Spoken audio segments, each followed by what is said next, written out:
You're looking at one of the most dominating players in college football, Dave Ball, the consensus All-America. He's getting ready to lead UCLA in the Silicon Valley Football Classic. It's coming up next, the Bruins of UCLA against the Bulldogs of Fresno. Welcome to Capital One's presentation of ESPN Bowl Week.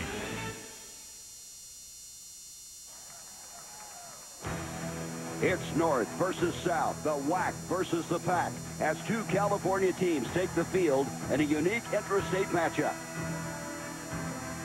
It's the Fresno State Bulldogs and the UCLA Bruins in the 4th annual Silicon Valley Football Classic. Fresno State and their fans have traveled 130 miles to San Jose, and they plan to turn Spartan Stadium into a sea of red. UCLA wants one final holiday present as they try to put a damper on the Bulldogs' holiday spirit. And the nation's best defensive end, senior sackmaster David Ball, looks to end his spectacular career on a high note.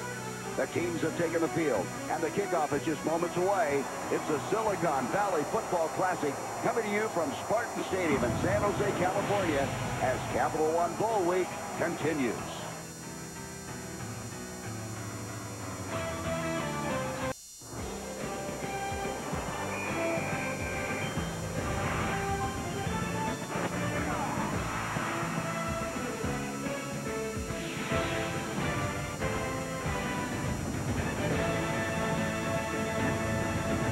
Tonight from Spartan Stadium in San Jose, it's the 4th annual Silicon Valley Football Classic. It's the Bruins of UCLA squaring off against the Bulldogs of Fresno State. Hi everybody, I'm Gary Bender. I want to wish you a healthy and happy new year. My partner is John Cooper, who should know something about bowl games. He took 14 teams to postseason play. John, Fresno State is really excited about this ball game. They think they can make a statement. Well, Fresno State's excited, but Gary, I'll tell you who's really excited is their head football coach, Pat Hill. He would love to play UCLA every year. He'll play them anywhere. He'll play them in Los Angeles, in the Coliseum, and Poly Pavilion, but tonight he gets a chance to play them here in San Jose, and Fresno State's got a lot of fans down here. It's a very exciting game for Fresno State. One of the keys to the game is how will Fresno State block Dave Ball, who led the nation in sacks. They're hoping that D'Artagnan Shack, a sophomore tackle, can handle him one-on-one. I don't think Shack can handle him one-on-one. Dave Ball is a great football player. I think Fresno's going to have to change their game plan, put a tight end on that side, or else keep him back in. Dave Ball is a great defensive football player, the all-conference defensive player of the year. Well, we had a storm blow through the area. It rained all day, and the conditions are not good on the field. For more on the story, here's Anne-Marie Anderson. Well, guys, it's already a mess down here. 15 minutes before kickoff, there was a crew putting turf sticks on the field to fix pregame warm-ups mess. Now, this field is always muddy. It doesn't drain well. It's below the water table. That may lead Fresno State head coach Pat Hill to use running back Rodney Davis more than he has in the past. Davis is a proven mudder. He has a naturally short stride, so these conditions are really suited to him. In fact, last year in the Silicon Valley Classic, which was also muddy, Davis had 2 touchdowns and was the offensive MVP of the game. All right, Anne-Marie, we will not get any more rain tonight, but the damage is already done. You can see the temperature. It's going to get very cold before the night is over. The wind, not that big a factor, but it's clear and cold. Justin Medlock will be kicking off. They won the toss, deferred. Fresno State has Bernard Berrien and Adam Jennings going back deep. Fresno State won last year in this game against Georgia Tech, as Medlock's kick going to the far side, and that's going to go out of bounds. That means they'll inherit the ball at the 35-yard line. That's not the way you want to start a game. That's good field position for Fresno State on the opening kickoff. You'd take that anytime. You sure will. Paul Penninger missed 5 games this year with a torn chest muscle. Still not 100%. Probably won't be until next fall. He's 5-2 as a starter. Has excellent pocket presence. Very aware, poised. Does a great job, John, of changing the place at the line of scrimmage, keeping him out of bad plays. Yeah, I think that's the best thing he does. They talk about how well he runs the offense and also his presence in the pocket. He does a good job. So Penninger will start this series from the 35. After that kickoff went out of bounds, Penninger's going to throw on first down, and Dave Ball deflects it up in the air. Leslie had it for a moment. Did he get it?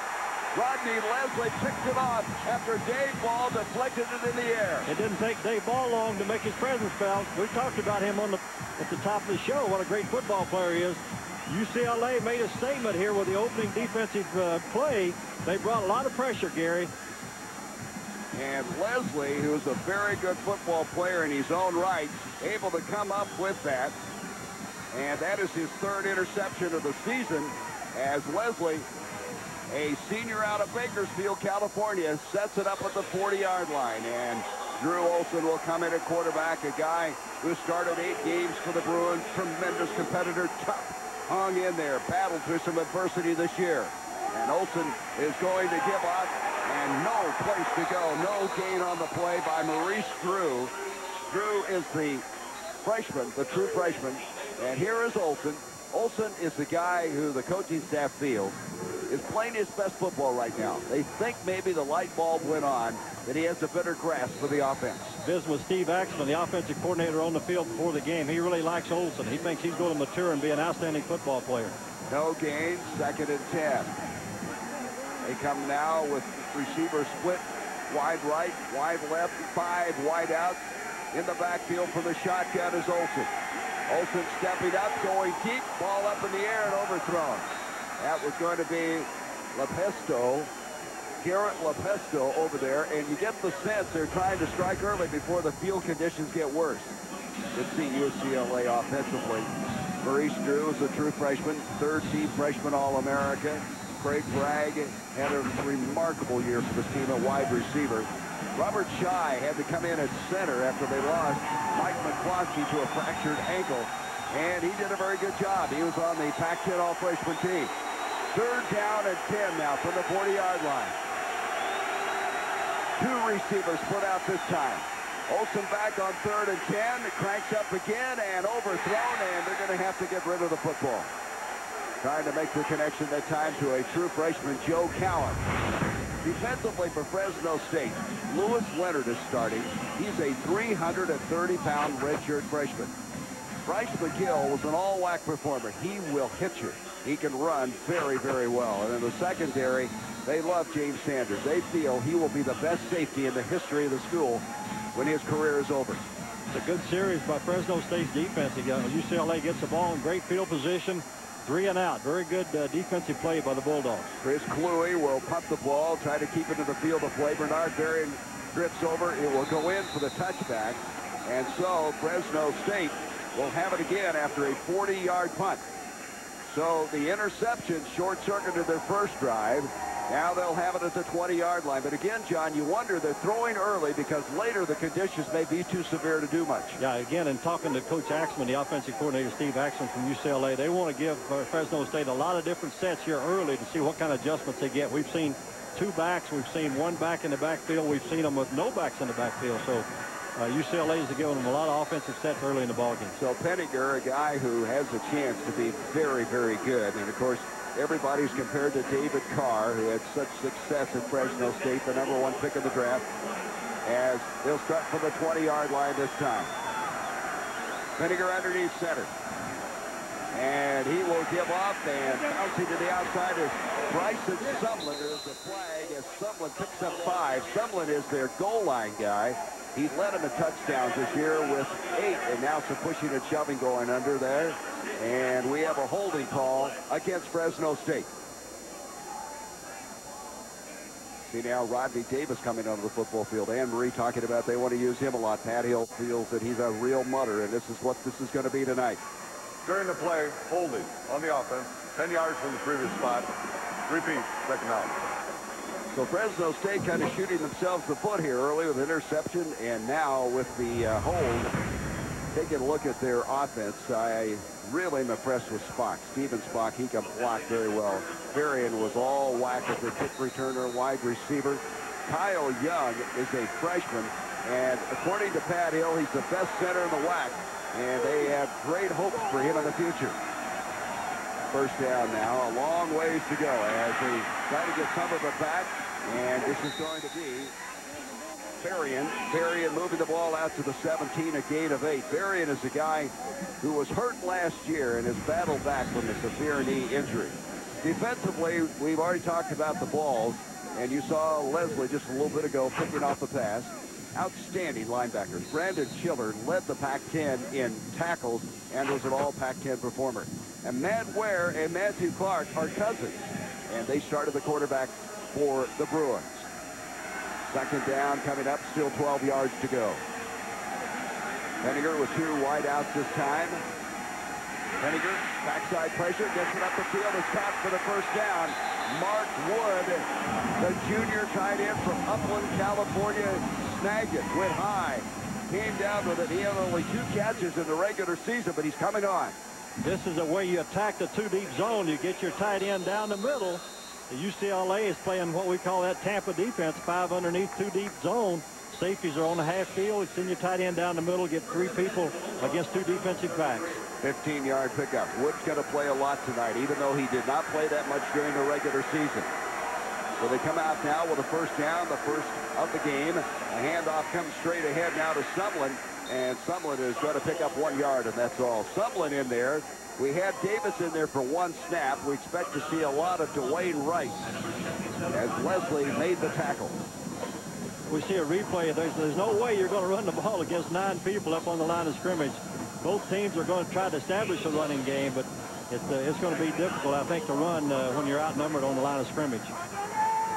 Dave Wall, they got to know where he is all time. 16.5 sacks this year. Already deflected 1 for an interception. 3 wideouts, and that pass not well thrown. Joe Fernandez, the intended receiver, he is the son of, you might recall this guy, Mervyn Fernandez, who played so many years for the Oakland Raiders.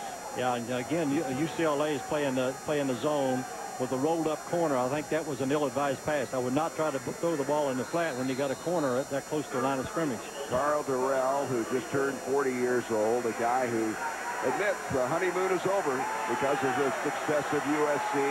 They started so well, 6-2, and lost their last 4 games. 4 wideouts on a 3rd down and 9. Penninger from the shotgun.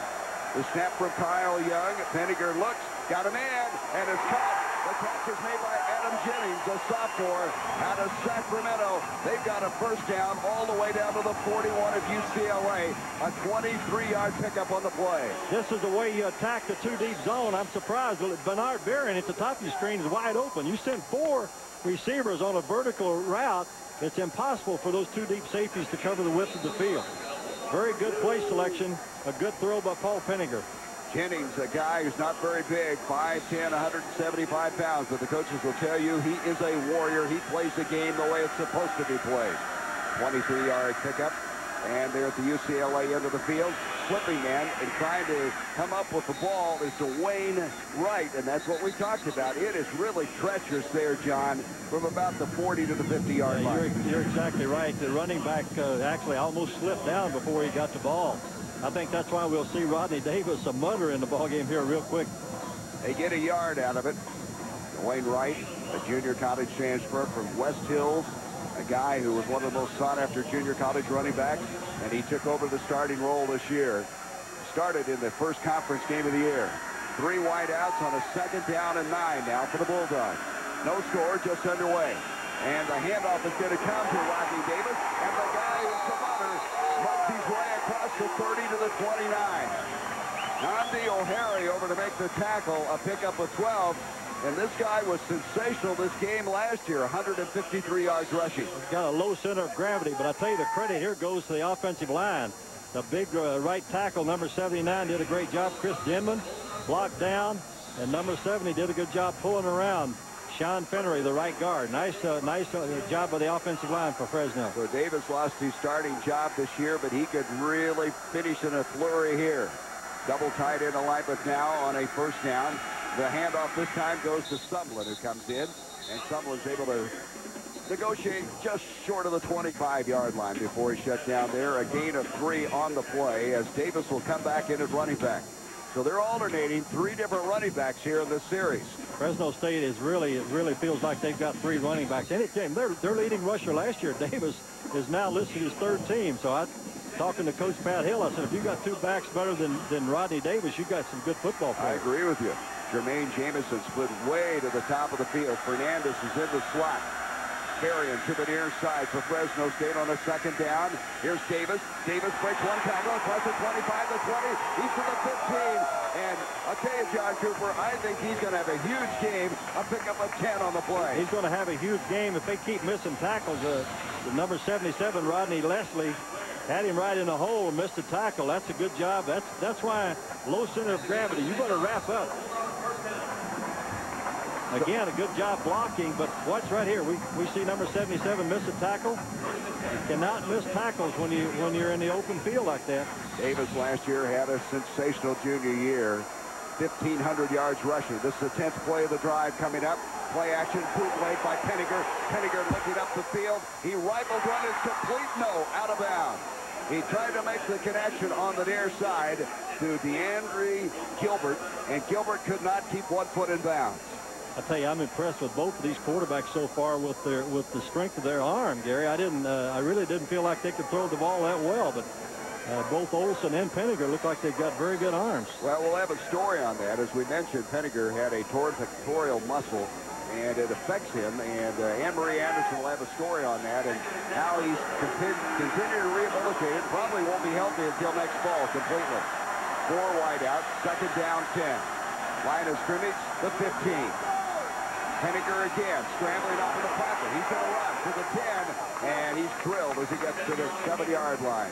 Justin London, their fastest linebacker, number 9, the middle linebacker over there. Fresno, again, has given UCLA a lot of different offensive sets. A lot of it, they have to make a lot of adjustments on defense. That's the way you attack that too deep, is spread them out. Put 4 wideouts in the game, force those outside linebackers and strong safeties to cover the width of the field. Third down coming up and about 2 yards to go. 3rd and 2, the ball at the 7. Impressive drive here by Fresno State. 8:40 to go in the first quarter. Berrien split to the near side. Gilbert to the top of the field. Penninger taking his time at the line of scrimmage. This is what he does well. A quick hitch, complete to Gilbert, and Gilbert's going to be dropped inside the 5, first and goal. So he just reared up, rifled the ball, and he's got a first and goal. That's what you call one of those check with me type deals. The quarterback comes to the line of scrimmage. If they have 7 people on the line, you're going to run the football. If you put 8 up, you've got one-on-one coverage, single coverage. Fresno State feels like that's a high percentage pass. They can complete that whenever they want to. Gilbert, a senior out of Fresno, went to Edison High School. Caught only 4 passes during the regular season of play, but he's been effective here. Double tight end alignment now. First and goal at the 3. Handoff to Sublin, their goal line guy, and he's going to be stopped a couple of yards short of the goal line. Sublin this year with 8 rushing touchdowns. Yeah, he's their short yardage ball carrier. He's a second-team running back, but he's a guy that they put in when they get down on the goal line. A little surprised UCLA, Gary, is not jumping in to a goal line defense here. I think you've got to put another defensive lineman in the game because Fresno State is going to run the ball north and south here on the goal line. We talked about how excited Fresno State is about this game, and right now they're showing it. After that early interception, they've recovered. 14th play of the drive. Second and goal, it's a 1. Handoff to Sublin again. Sublin is in for the touchdown. And so the Bulldogs strike first. That is a confidence builder for that young offensive line for Fresno State. The center, I thought Kyle Young in particular, he's a freshman, 6'5", 320-pound freshman, did an outstanding job on the short yardage. Well, we heard about Kyle Young, so we're not surprised by his ability. They were kidding you, John, that he's one of those guys that Ohio State let slip through the cracks. He's the kind of the Buckeye they usually play with. Yeah, they act like they don't have any players. Trust me, they got a lot of players that can play for a lot of colleges around the country. 14-play drive, covering 80 yards. Point after attempt by Brett Vicentainer. His kick is up, and Fresno State leads it 7-0. 7:24 to go as Sublin with his 9th rushing touchdown of the season, and the Bulldogs are on the board.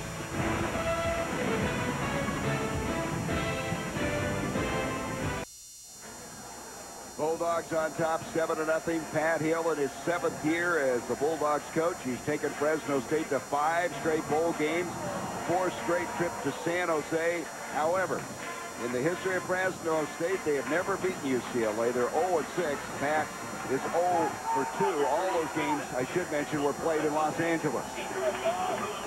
Vicentainer is going to kick off. Vicentainer, who's been kicking with a bad ankle Shaquille Harris is back and make that Maurice Drew, and Drew is going to be nailed. I mean, Fresno State is flying around. And Drew's forward progress will be stopped just outside the 25-yard line. Media timeout. 7-0. Media timeout. As Drew gets unloaded upon. We'll be back.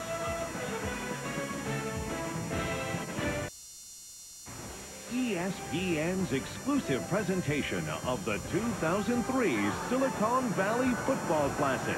Brought to you by The Element from Honda. Every piece has its purpose. By City Identity Theft Solutions. Free help getting your life back. That's using your card wisely.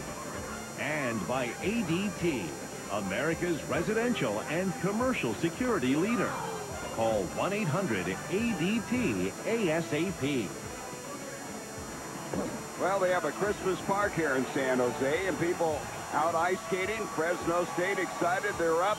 I would think, John Cooper, that UCLA needs to respond here. They were 3 plays and out on the first drive. Yeah, I don't think there's any question about it. I think you're going to see Fresno State crowd the line of scrimmage, make UCLA throw the football. They will start this drive just across their own 25-yard line. Drew Olson will take the snap, and he's going to give off to Drew, and Drew will be able to negotiate the 29, a gain of 3 on the play. I tell you, UCLA, John, has been a slow starting team this year, and we're going to show this graphically.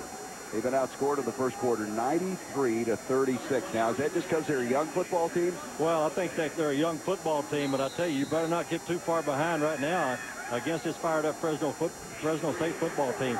I think we'll see UCLA try to establish a running game. You've got to do one or the other. I don't think you can mix it up this early in the game. Well, Drew is their guy who's kind of like a bowling ball guy. He'll bounce off of people, and here he comes up the field again. And he's going to be stopped at the 34. Capital One Bowl Week continues Wednesday on ESPN and ESPN2 as Lee Evans and the Wisconsin Badgers meet Carnell Cadillac Williams and the Auburn Tigers in the Gaylord Hotels Music City Bowl at noon Eastern on ESPN.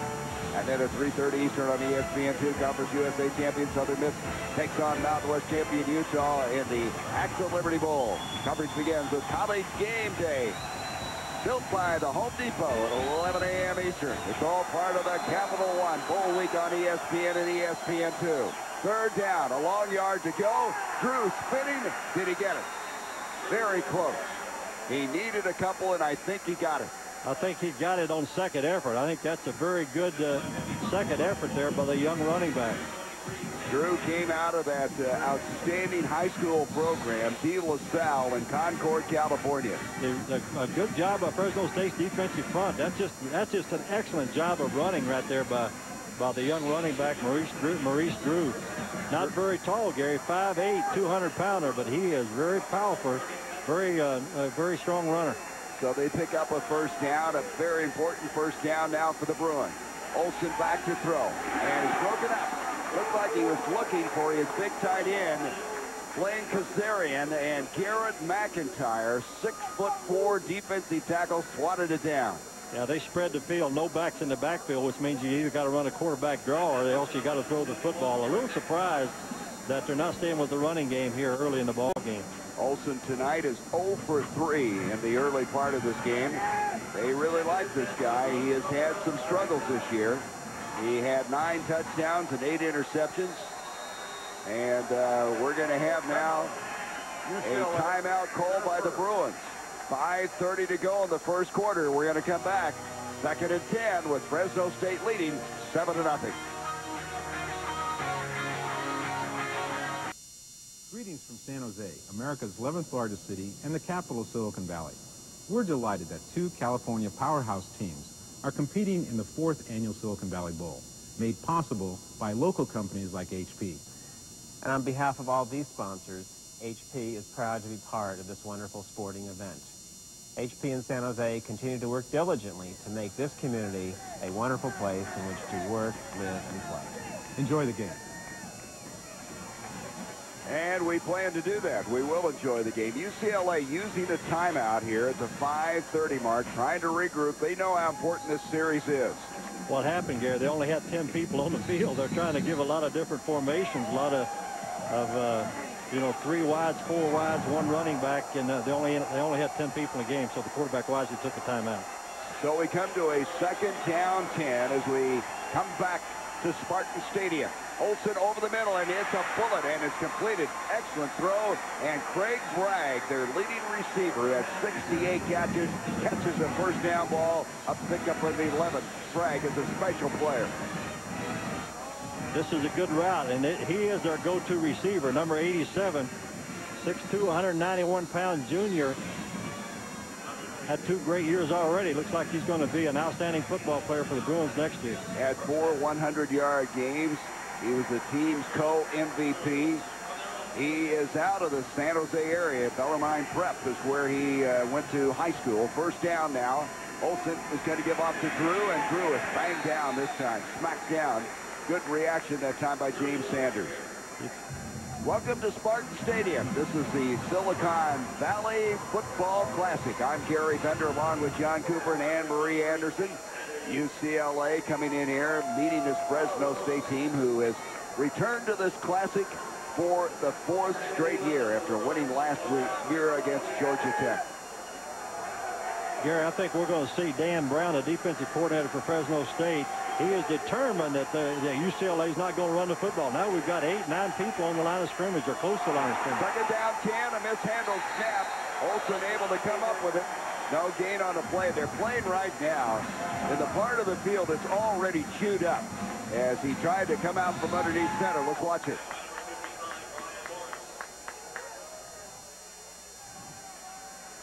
I don't know what happened there to you. It looked like Robert Chai, and he just weren't on the same page. Chai, the freshman redshirt. Didn't look to me like the ball got to him. I don't think the center got the ball up to the quarterback. Now we've seen 5 defensive backs on the field for Fresno State, what we call a nickel package. 3rd down and 11. Olsen from the shotgun. Being harassed. Gets up the field, completes it very close to the first down. Nice catch is made by Joe Cowan, a true freshman who came over sliding catch, and it looks like he may just be short of that. Let's see where they're going to mark it. Good pressure by Claude Sanders, the outside linebacker, number 47, but I can see why Steve Axman liked this quarterback. Drew Olsen has impressed me, Gary, with his ability to throw the football. 4th down. Let's go down to Anne-Marie Anderson. Anne-Marie, there's been a lot of sickness on this football team. Yeah, they have. UCLA squad has had nearly a dozen players step out at some point this month. Safety Jared Page told the trainers when the team arrived here in San Jose Saturday that he wasn't feeling well. Immediately, the team separated from his roommate in order to prevent further contamination. He didn't practice Saturday or Sunday, but he's out here today. And here's Drew. He's not going to get the first down. He slammed down for a loss. Back to the 45 on 4th down. They went for it. They weren't even close to getting there. Again, credit Dan Brown, the defensive coordinator. You're not going to run against 9 or 10 people on the line of scrimmage like that. Garrett McIntyre, yeah. UCLA's offensive line's got to do a better job. That was Sanders and McIntyre who shut this down. I mean, they just stuffed it. And they'll take over.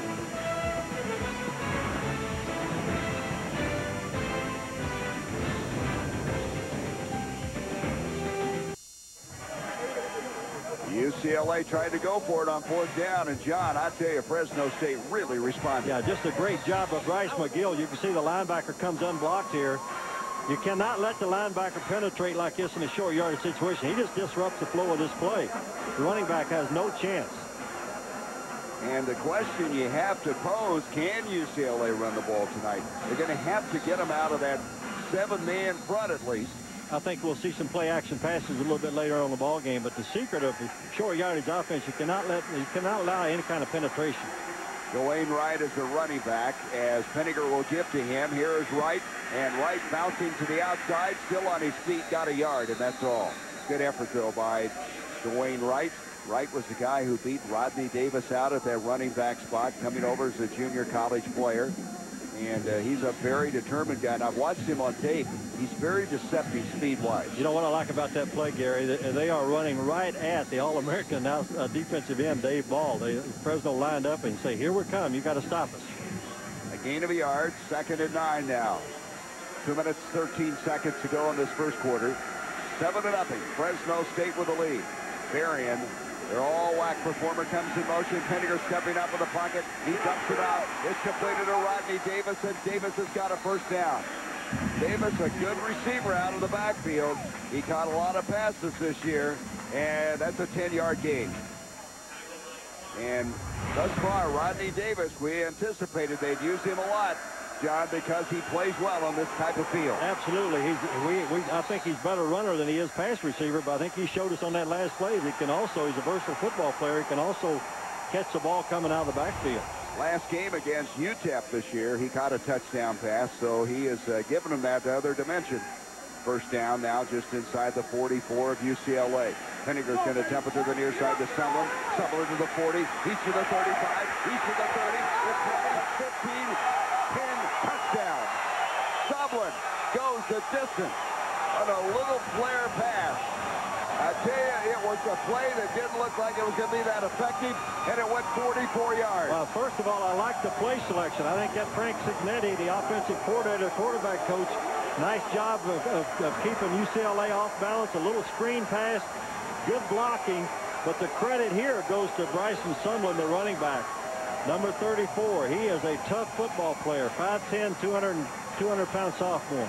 44 yards. Sumlin during the regular season had only 5 catches. 3 plays covering 55 yards. And now Vincent Tainer will try to make it a 14-0 game. And UCLA has got to be stunned. They're down 14-0. And thus far, what you see early is they're going to have a tough time trying to come back by running the ball. Gary, this is a well-executed play. A little screen pass. You flare the back. You get your big lineman, number 74, out in front. Well, it's a good job open field running. I don't know where the safety was on that play. When you're in too deep, your deep half-field safety should be there. Good job. Good job of play selection. Well-executed play. It only took a minute 16 in time of possession. Hey, Thursday morning, the Capital One Bowl Week continues on ESPN at 11 Eastern as 2 of the top 17 teams in the country meet in the Outback Bowl as Kurt's parents, Iowa Hawkeyes, meet the Florida Gators. Coverage begins with College Game Day, built by Home Depot at 9:30 a.m. Eastern, all part of the Capital One Bowl Week on ESPN and ESPN2. Kurt's parents is 4-3 this season against bowl teams. And, of course, Leak, the freshman quarterback, has given Florida a real lift. One of the best young quarterbacks in college football, Chris Leak, doing an outstanding job for Ron Zook and the Florida Gators. Paul Penninger, by the way, now has completed passes to 6 different receivers. And, of course, the last one going 44 yards for a touchdown. Vincent Tainer kicking off again. He's going to be hauled in at the 12. Up to the 20-yard line comes Maurice Drew, and Drew fights his way forward close to the 30 before he'll be dropped by Marcus McCauley. 20-yard kickoff return.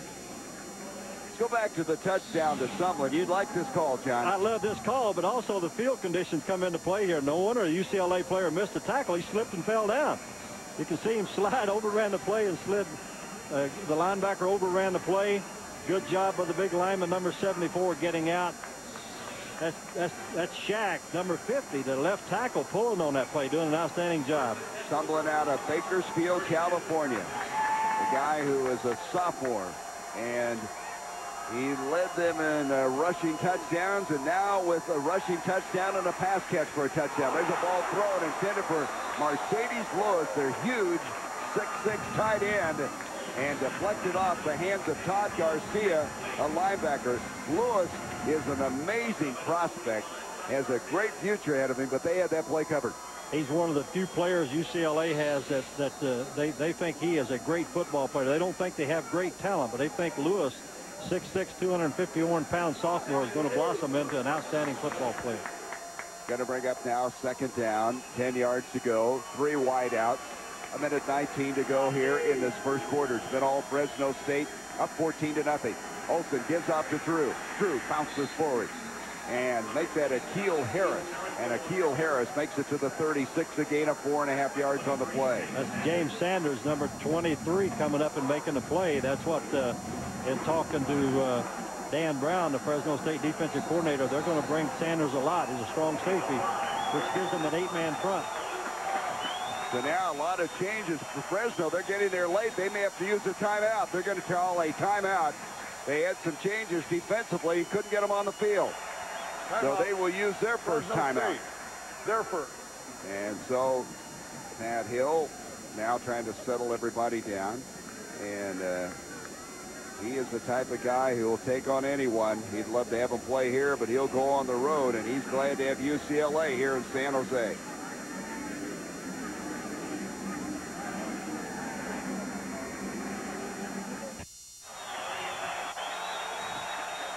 Third down and 5 yards to go, and we have some movement and a flag as Drew Olson backpedaled to throw. Stephen Vieira, I believe the left tackle, is the guy who may have raised up. It's going to be interesting, Gary. I think Claude Sanders, number 47, moved on defense. Sometimes they'll call that on the defensive side of the ball. But this time it's against the offense, and UCLA had a 3rd and 5. Now they're going to have a 3rd and 10. And when you're struggling, that can really be tough to dig out of a hole. Yeah, I think you look for Craig Bragg, your go-to wide receiver. I think he's the guy we'll see UCLA try to get the ball to. Or this guy, number 19, Lewis, who played basketball last year for the UCLA Bruins. They have 5 DBs in, Fresno State. 3rd down and 10. Olsen on a 3rd and 10. Throwing the near side, and falling down is Junior Taylor. And that's what we talked about.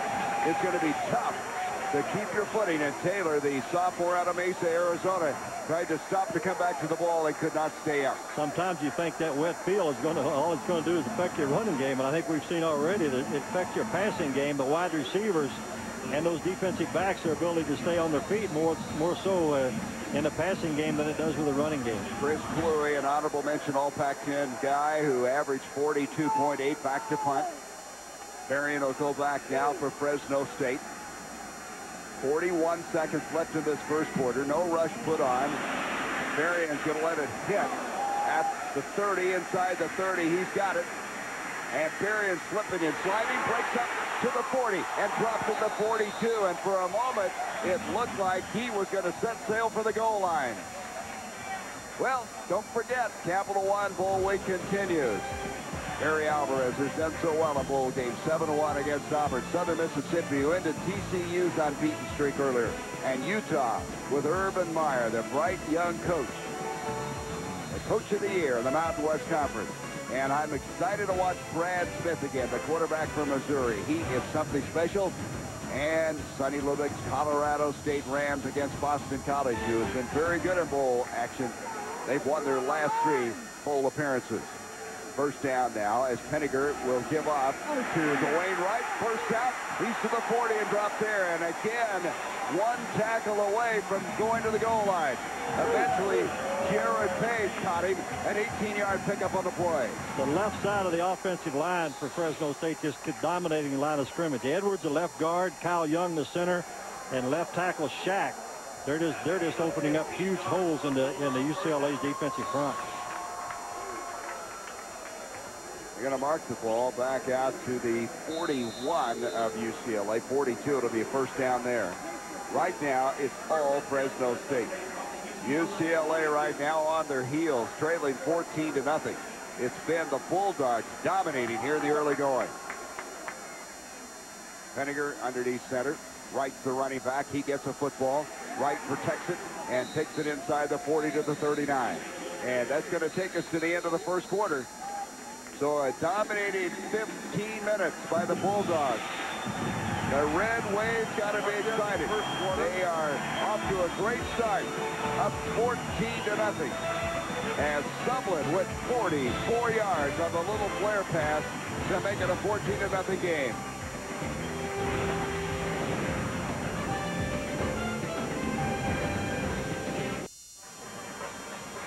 After 15 minutes, Fresno State up 14-0. John, let's go back to that last run by Wright. He almost broke it. I'll tell you why this play was successful. Watch this big fullback, Steve Spock, block the linebacker, and Bernard Barron comes in and blocks the strong safety. As we roll this play, bam, that's what you call physical football. North-south football. That's why you get in the I formation. And so as we come back into play, it'll be a second down. You can see thus far Fresno State not only dominating on the scoreboard, but statistically. Pettiger has 3 wideouts on this play. Rodney Davis has come into the backfield. He takes a delayed handoff. Davis squirts forward across the 35. Let's go down to Anne-Marie Anderson. Guys, the Bulldogs lost both offensive starting tackles early in the season and had to play a lot of younger players up front. In fact, in their first 7 games, Fresno State started 4 different lines. Starting the game today, they had 1 junior who had no prior Division I experience, 2 sophomores, one of whom was a right guard temporarily playing left tackle, and 2 redshirt freshmen, one of whom played defense until the spring. More good news for Pat Hill is that next year he'll have 8 offensive linemen returning with game experience. And on top of that, right now they're dominating. They are dominating that defensive forward wall of UCLA. Here's handoff to Summer, breaks 1-2 tackles, and he got the first down. He had been stopped short of that first down, but he fought forward and got it as he gets to the 31-yard line. That's just a great job of running right there. Justin London, the inside linebacker, number 9, should have made the tackle. He hit him at the line of scrimmage, but an outstanding job. I'm impressed with these running backs, Gary, from Fresno State. They've got 3 of them that look like they can play for about any team in the country. Garrett Page, who'll smack you, could not get the job done, and he ran off his tackle for the first down. So they start the second quarter the way they began this football game. Pettiger back to throw. He dumps it. He completes it to Mark Wood, the tight end, and he is going to move to the 20, and that's another first down. An 11-yard pickup, and Mark Wood, a guy who's a junior out of Upland, California, getting some playing time here tonight. Fresno doing a great job of attacking the 2-deep defense. They're running the defensive backs off, running the underneath routes, a little tight end delay, or hitting the fullback over the middle. Good job, good way to attack the 500 2-deep defense. Larry Kerr, who was on Sonny Lubbock's staff at Colorado State, did such a great job. Right now, he has a look of concern, as he well should. First down at the 20.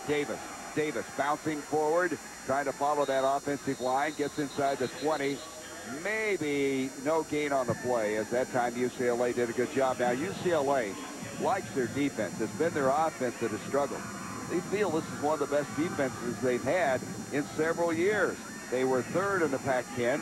Larry Kerr is an excellent coach, and they gave up 320 yards a game, and in this first half, already Fresno State's headed for a bigger night. I think we'll see Larry Kerr make some defensive adjustments. I think we'll see him bring more pressure, put 8 people in the box, force Fresno to throw the football.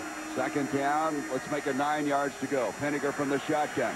He tries to complete it to Dwayne Wright.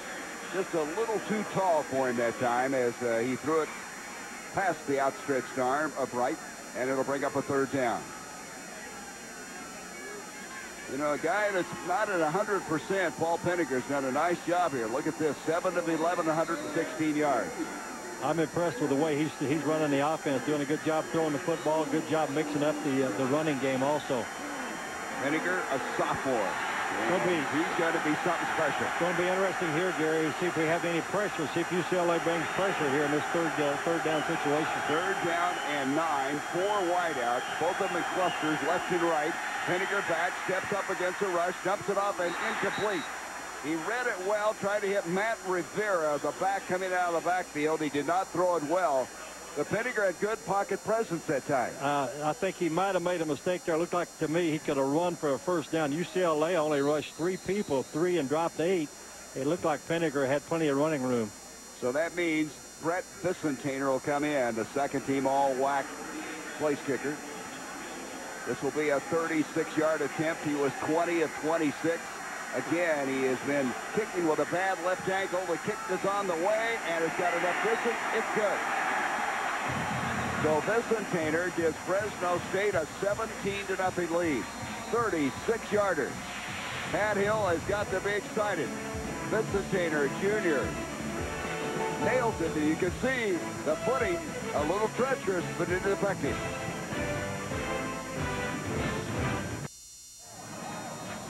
Paul Pettiger has his troops on track.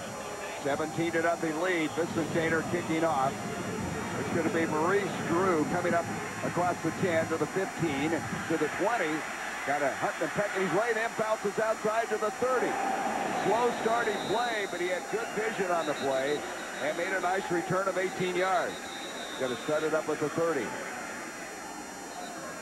Well, with John Cooper and Ann-Marie Anderson, I'm Gary Bender, and welcome to the 4th annual Silicon Valley Football Classic from Spartan Stadium in San Jose. It's been all Fresno State here, leading 17-0. Dave Ball with 1 tackle. Now, he did deflect a pass early in the ball game that set up an interception, but it's just been, right now, a hammering by this Fresno State team. I've been really impressed with Fresno's versatility on offense. They're running the ball and throwing the ball, doing a good job mixing it up. In motion comes Pat Norton, the fullback. Here is Olsen over the middle, and there's Mercedes Lewis. Can't hang on, and James Sanders was there to knock the ball away. Sanders is something. Remember this name. He is going to play on Sundays. He is a sophomore out of Porterville, California. Yeah, he's an all-WAC, first-team all-WAC player. He's a leader of that defensive football team. And, Gary, if it's a running play, he's up on the line of scrimmage making a tackle. If it's a pass play, he's playing center field. He's everywhere.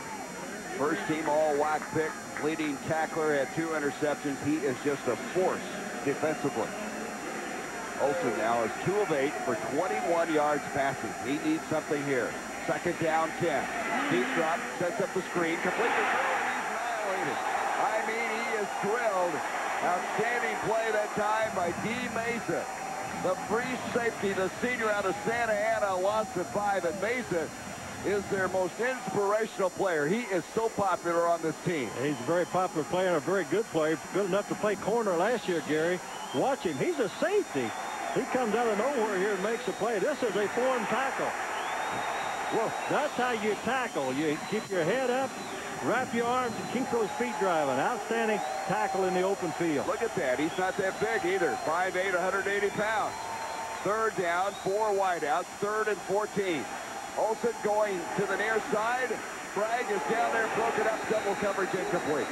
Good coverage that time. Therian Patno was over there. Also, Nate Ray. It'll bring up a 4th down. Yeah, this is a good job with the redirecting the receivers. We can see right here, number 24, Richard Marshall doing an outstanding job. Actually forced the receiver out of bounds. I'm going to tell you something. UCLA right now has nothing going offensively. Fresno State's completely outplaying them in all phases of the game: offense, defense, and special teams. And so now to punt the ball will be Chris Cluey. Cluey's punt, hit it well. Varian going over, he's got to get away from it. It'll take a UCLA bounce. It'll roll down to the 30, inside the 30, and that's where the Bulldogs will get it. So Fresno State up 17-0 at the 11:10 mark of the second quarter. A 45-yard punt by Cluey.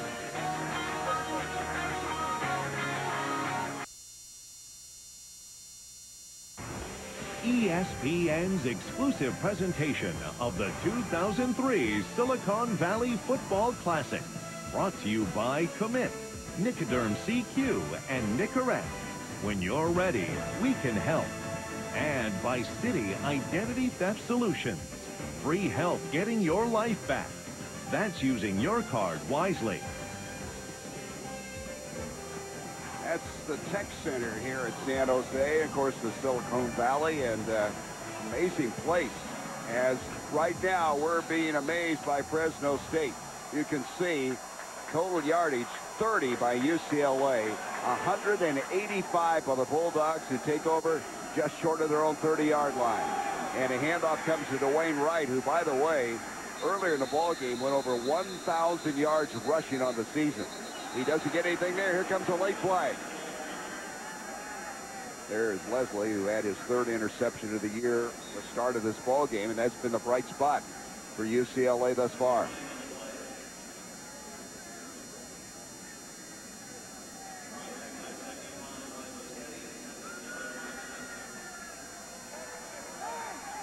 After the play, personal foul on the defense. 15 yards from the end of the run. Automatic first down. Well, the frustration starting to set in on UCLA. And I didn't see that happening, but I thought Larry Kerr, the defensive coordinator, made a good adjustment. Looked like he had 8 people crowding the line of scrimmage trying to force Fresno State to throw the football. Second penalty now for a total of 20 yards against the Bruins. Varian now comes into the lineup along with Fernandez at the wide receiver spot, as Fresno State at the 10:54 mark has a first down by penalty. Moves it out to the 46-yard line. And the throw over the middle, and it's broken up. Intended for Alec Greco. And I know the Holiday Bowl always has a lot of fireworks. Let's go to Reese Davis, see what's happened. And Gary, nothing different this time in San Diego either. Washington State on top of Texas, 28-13, getting late in the fourth. Chance Mock in a quarterback, and he finds Roy Williams. And suddenly it's an 8-point game. Horns trying to get the ball back. Well, I tell you, Reese, you're going to have a lot of scoring calls before the night's over. That has always been an outstanding football series, a bowl series. Here's a handoff now to Rodney Davis. Davis, first shot across the 50 to the 45. He's close to the first down. Dave Ball made the tackle.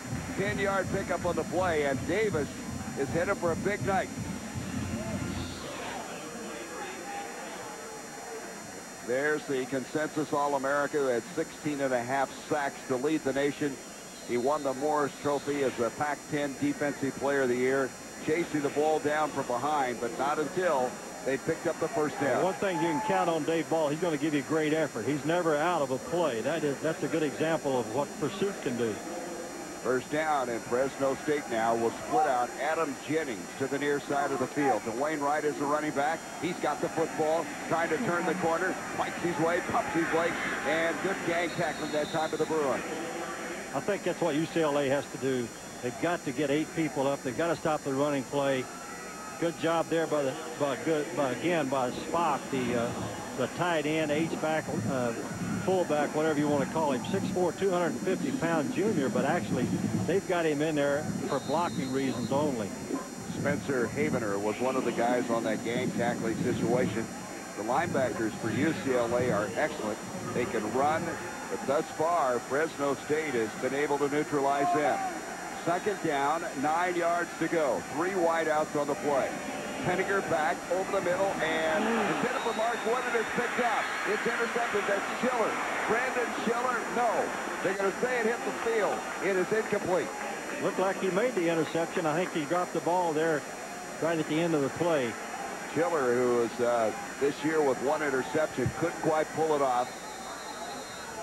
And it's going to bring up a third down. UCLA needs a turnover. They need to make something happen on the defensive side of the ball, get back in this ball game. Well, that was a good call. He didn't have it. Schiller, the senior out of Carlsbad, California. Third down now. Third down and 9. 3 wideouts again. Fernandez to the near side. And now Penninger changing the play, and UCLA changes their defensive set. The ball was going to be snapped, and they blow the play dead.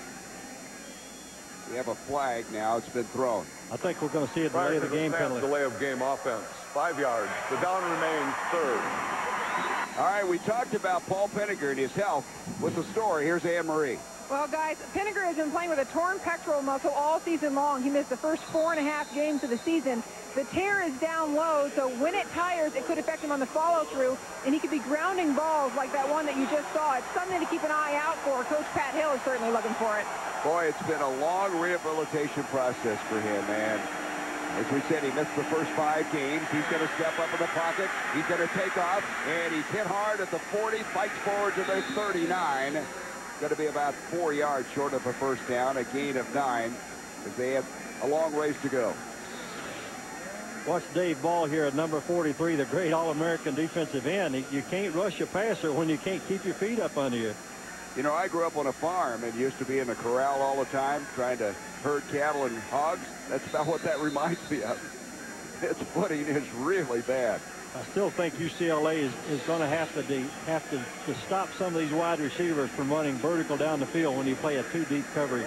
Mike Lingua is going to punt the football. Jared Page this time goes back for UCLA. Try to keep it in the field of play. Going for the corner. Didn't quite get it, but let's see where they're going to mark it. They're going to mark it to 9. So Paul Penninger, they may be cleaning his cleat. Whatever he's doing, he better keep wearing those same shoes. 17-0 Fresno. Carl Durrell in his first year, his team won 6 of their first 8 games and lost their last 4. He has been talking about trying to implement this Denver Bronco offense. He felt like they were starting to get it all together. Of course, he graduated from UCLA 16 years ago, a wide receiver for Terry Donahue's Bruins. So they come back now, and this handoff's going to go to Akil Harris. He'll gain 3 on the play. Harris, the guy who started the first 4 games last year for UCLA. Played a lot in the last 2 games, and a guy who's kind of a power back, and they need some power right now. They need some power right now, but I tell you what, I'm impressed with Fresno State's defense, Gary. They are going to put 8, 9 people on the line of scrimmage, force UCLA to throw the football. So it's going to bring up 2nd and 7 yards to go now for the Bruins. Down 17-0 at the 7:55 mark of the second quarter. Drew Olson rolling out, finds some time, throws it incomplete. He tried to hit Junior Taylor, and Taylor took a shot from Therian Fontenot, a former running back, now cornerback for Fresno State. There was no receivers open. That's an outstanding job of Fresno State secondary. Now we see them coming with what we call a nickel package. They're doing a great job of situational substituting when they're bringing UCLA gets in a passing formation. Fresno State brings an extra defensive back in the game. So a 3rd down, and I don't need to tell you, UCLA needs to convert their 1 of 5 on 3rd down to this stage. Good time for either a draw or a screen. Maurice Drew has come into the backfield. Olsen back. Throws up the field and incomplete. He tried to hit the big tight end Lewis again. He wanted a flag. James Sanders was there. Lewis at 6'6", thought he was interfered with. I think that was a good call, good no call by the official. I didn't see any interference. I think that was an outstanding play by James Sanders. As you can see, Lewis wanted the flag. He didn't get it. But this is a frustrated team right now. But the replay we're going to see. No, we're not either. But that's a good play by Sanders, the all-conference strong safety.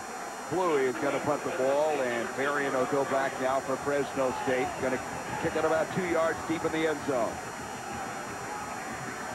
Rush put on. He hits a beautiful punt. Varian drifting back, hauls it in or tries to haul it in for 35, and now he's having trouble getting on it. Fresno State didn't recover.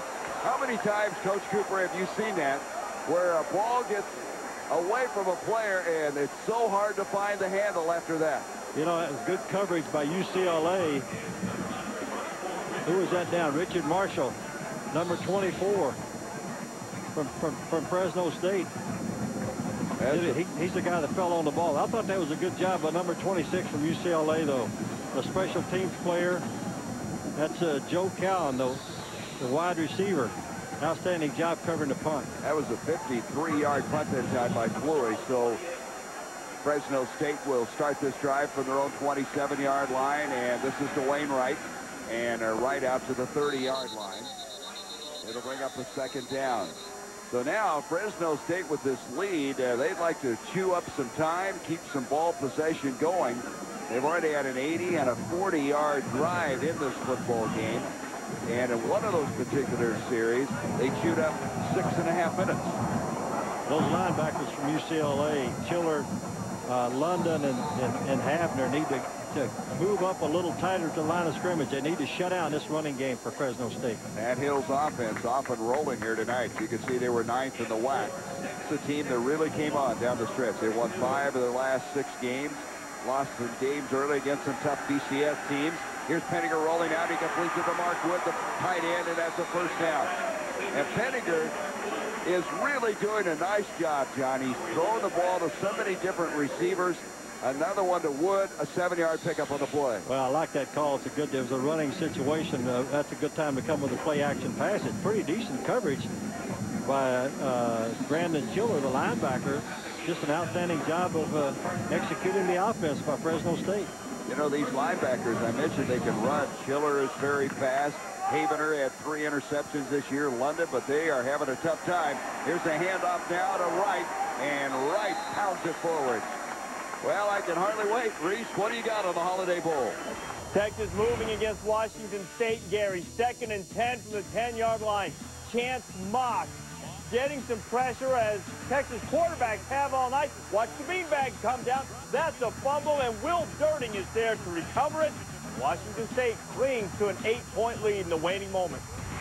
Wow, that is something. What a game that is. You know, Texas has really been rolling. They were averaging about 42 points a game there at the last. They've really recovered to the last part of the season after the devastating loss they had to Oklahoma. 2nd and a yard, and Penninger's going to sneak for the first down.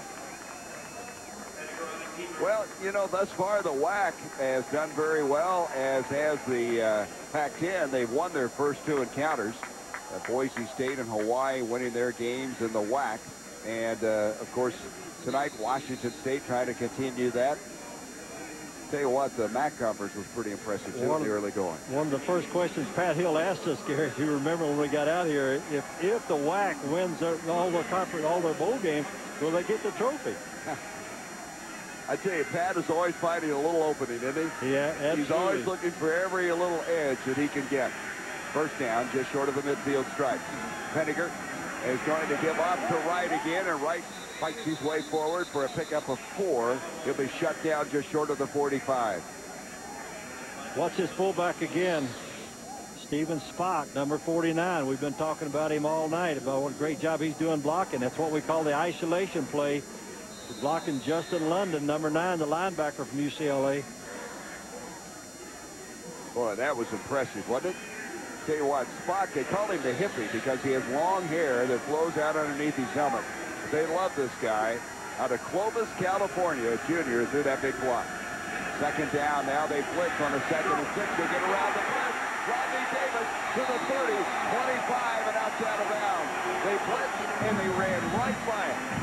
Yeah, I like the call. I think UCLA is going to have to bring more pressure like that, but you got to break down and make the tackle. Both linebackers came free, got penetration in the backfield. Outstanding job. You know what else I like, Gary? Rodney Davis is listed as a 3rd-team running back. How long did it take Fresno State's coaches to get him in the ball game? Well, I tell you, they remember last year when he gained 153 yards and was the offensive MVP. That's a 20-yard gain. What a luxury to have the running backs that they have in Wright and Sumlin and Davis. That's depth in the true sense of the word. And here's a hand up to Davis again. Davis bouncing to the outside of the 20. Stays on his feet. This guy right now is possessed. I mean, he is playing with great determination. He picks up 9 yards on the play. That's a missed tackle by Matt Ware. Number 17, the right corner came up unblocked. You got to make the tackle like this. But again, what can you say? Rodney Davis, a low center of gravity. Anna Maria talked about him being a mutter earlier. That's a good example. He does a good job keeping his feet under him. I'll tell you what, that doesn't sound like a complimentary term, but it is. A mutter. And these circumstances are absolutely what Pat Hill wants. Varian now comes split to the top of the field. Gilbert to the near side. 2nd down. They're about a half yard short of the first down. Penninger being flushed out, throws it away. He got out of the pocket, outside the tackles, able to throw it. Quarterback pressure that time by Jared Page. Page, the sophomore, flying up from his strong safety spot. And it's going to bring up 3rd down and still a half yard to go. First time I've seen that, in a good call there by Larry Kerr, the defensive coordinator. We saw Page, number 4, come unblocked. Jared Page, a 6'1", 210-pound sophomore, 1st-team freshman All-American last year. See, he's hurt a little bit. He's had the flu. In fact, there was some concern whether he played tonight. He's had flu for at least the last 2 days. 9th play coming up. So they'll go for this first down now after having a play to play around with a moment ago. And a mishandle snap by Penninger. He's going to have to get on it.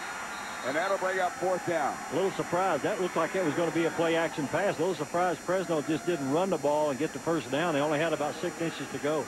And so that's going to bring in Vicentainer to attempt another field goal.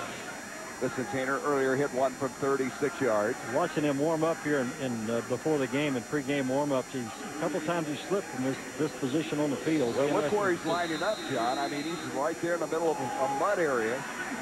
This will be a 38-yard attempt. Out of the hold of Jordan Christensen.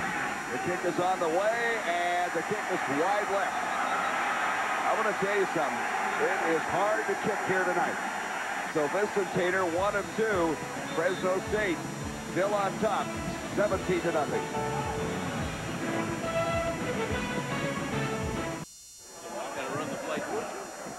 Fresno State on top, 17-0. UCLA with only 33 yards of total offense. And John, you look at the season for the Bruins, they were 109th in the country in total offense.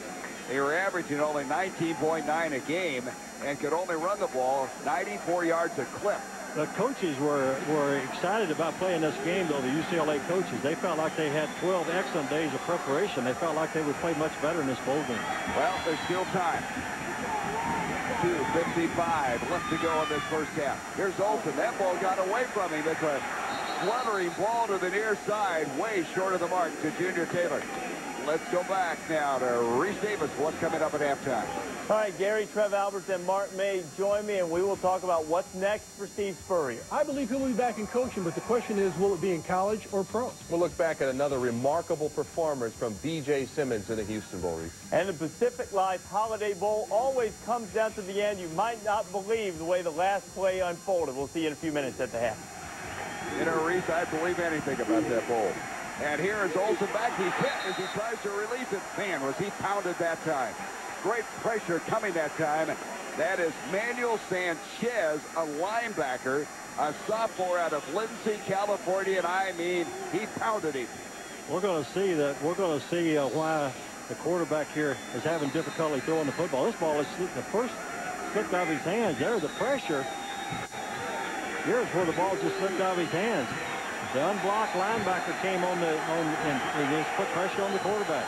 So it's a 3rd down and 10 now for the Bruins. I tell you, they're having a tough time getting Olsen started. He's 1 of the last 9 for 4 yards. Here's a penalty flag at the snap. 1 of the last 9 he's completed. And UCLA is going to have to regroup at halftime. And the way Fresno State has jumped on him. Prior to the snap, false start offense, 5 yards. Fresno State's defense, Gary, is just taking UCLA's offense out of the ballgame. UCLA's offense had 33-yard total offense in the first half. I've said this before. Dan Brown, the defensive coordinator, is doing an outstanding job of giving UCLA a lot of different looks. They're having difficulty blocking the front 7, the front 8 of Fresno State. Well, if you were the coach of this team at halftime, what would you do? What adjustments can you make? Well, I think you've got to go back to your original game plan. You've got to establish something. I'd come out in the second half and try to run the football. Olsen now from the shotgun on a 3rd down, 15 up the field, and that's almost intercepted, is it? That's Nathan Ray. Are they going to give it to him? No, they say he trapped the ball. Nathan Ray, a former quarterback who backed up David Carr when Carr was having that sensational run at Fresno State. He almost picked that one off. I tell you, Fresno is not backing off there. They're coming with pressure. Quarterback didn't have much time to throw the ball. So they're going to have to punt it away, and now UCLA has to be careful that they do not get further behind here with 2:41 left in the half. They're punting the ball to a great return man in Bernard Berrien, number 2.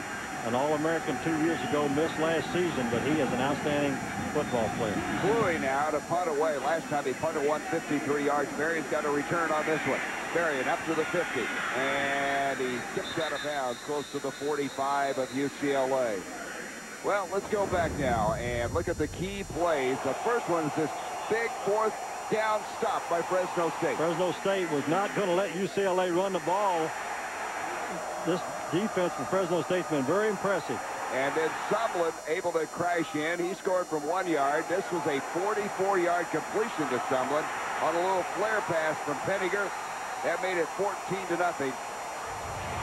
And here are the numbers. It is staggering for UCLA to have only 33 yards and down 17-0 with 2.5 minutes to go here in the first half. And Gary, this is a key possession for UCLA's defense. They've got to stop Fresno. They've got to keep him out of the end zone. Penninger hands off now to Davis, and Davis having a big night, able to go forward, pick up 4 yards on the play. Spencer Havener there to make the stop. Havener, a very good space player, guy who picked off 3 interceptions. In fact, he's had 6 career interceptions and returned them for an average of 30 yards. That shows you how good he is in space and in covering the passes.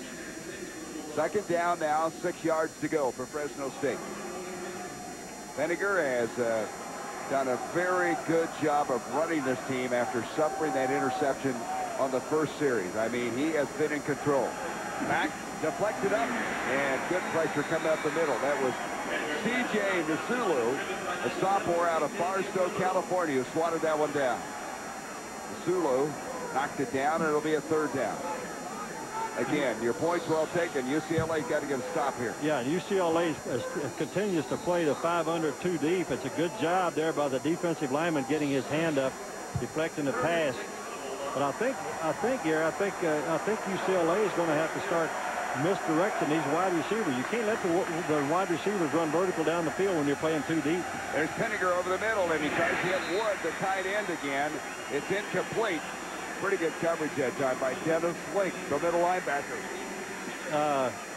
Yeah, we can see the tight end going down in the back running underneath route. Yeah, absolutely. You want me to here now? So Dennis Link, senior, coming up with a play. We're going to see happen. This is what I mean. I think you got to hold these wide receivers up. I don't think you can let them run vertical down the field like that when you're playing 2 deep. It's okay if you got 3 defensive backs back there, but 2 deep, your safeties cannot cover that much field. Lingua to punt away.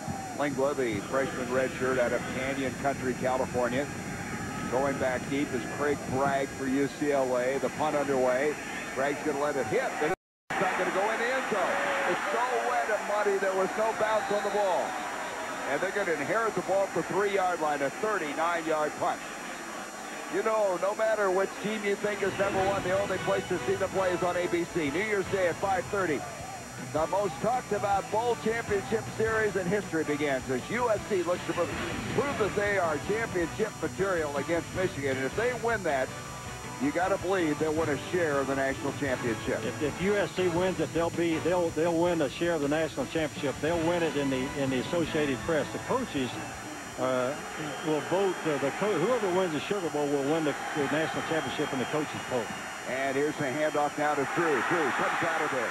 He's got the first down, and he's still on his feet to the 30, to the 31, and one of the few moments in this game where UCLA's had any offense. That's a 27-yard game. So they get out of a precarious situation at the 3. With a minute 27, they have 2 timeouts left. That's by far the best running play we've seen UCLA have tonight. And to be honest with you, Gary, I think they were trying to run the clock out. I think they want to get out here at halftime, only down 17-0. So Drew was that first.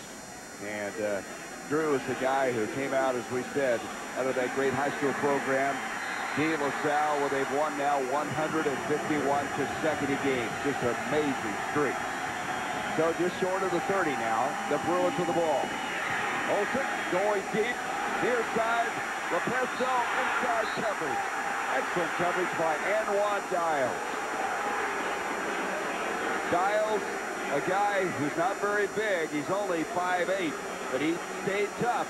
He's had 2 interceptions this year. Some of UCLA fans thought that should be pass interference, but I tell you, that is an outstanding play by the defensive back, number 27, Dials. Like you mentioned, he's not very tall, but an excellent play. Good position.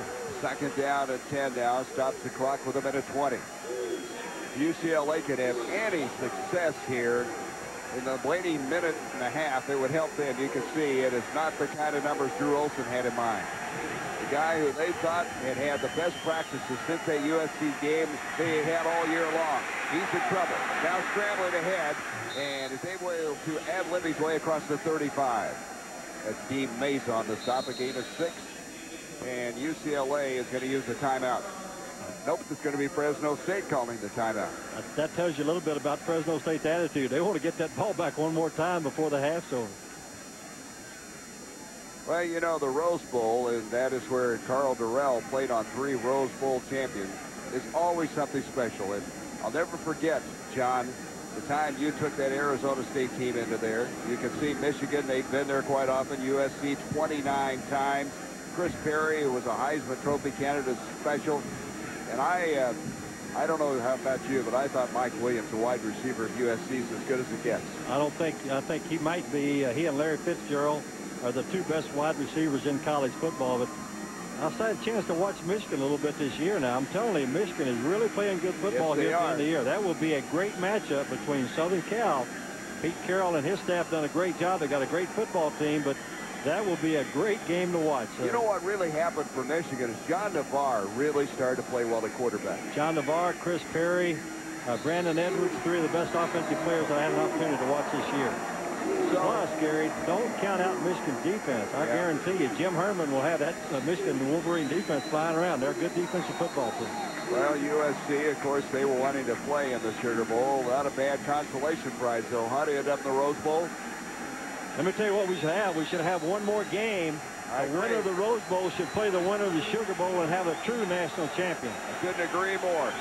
1 of 7 is UCLA. It's a third down. 1 of 7 on third down. 3rd and 4. Olsen is hit and destroyed. I mean, nailed by Garrett McIntyre. Had no chance to complete that pass. McIntyre is not real big. He's only 250, 6'3", 250. Has 35 tackles on the year. That was just an outstanding individual effort. He has 10 and a half tackles for loss and 7 quarterback sacks. An outstanding job by the defensive lineman. McIntyre's a walk-on, and they said we spotted in a hurry how good he was. In the 2nd week of his freshman year, he was put on scholarship. McIntyre out of South Lake Tahoe, California. Cluey to punt the football. He almost had that one blocked. Got it very high. We're going to have a roughing the kicker, it looks like. Perry has got it. He breaks 1 tackle and then goes to a knee at the 21. But we're going to have a roughing the kicker against Fresno State. Yeah, I think that's a good call. We've got Big Ten officials. Dave Whitboyd, the referee, made that call. I think it's a good call. I don't know if it'll be a personal foul or running into the kicker. Either way, it looks like it's going to be a first down. Because they only needed 4 yards for a first down. So by penalty, either way, they've got it. During the play, running into the kicker, defense. 5-yard penalty. The penalty results in a first down. So running in, 5-yard penalty. They only needed 4. Let's look at it.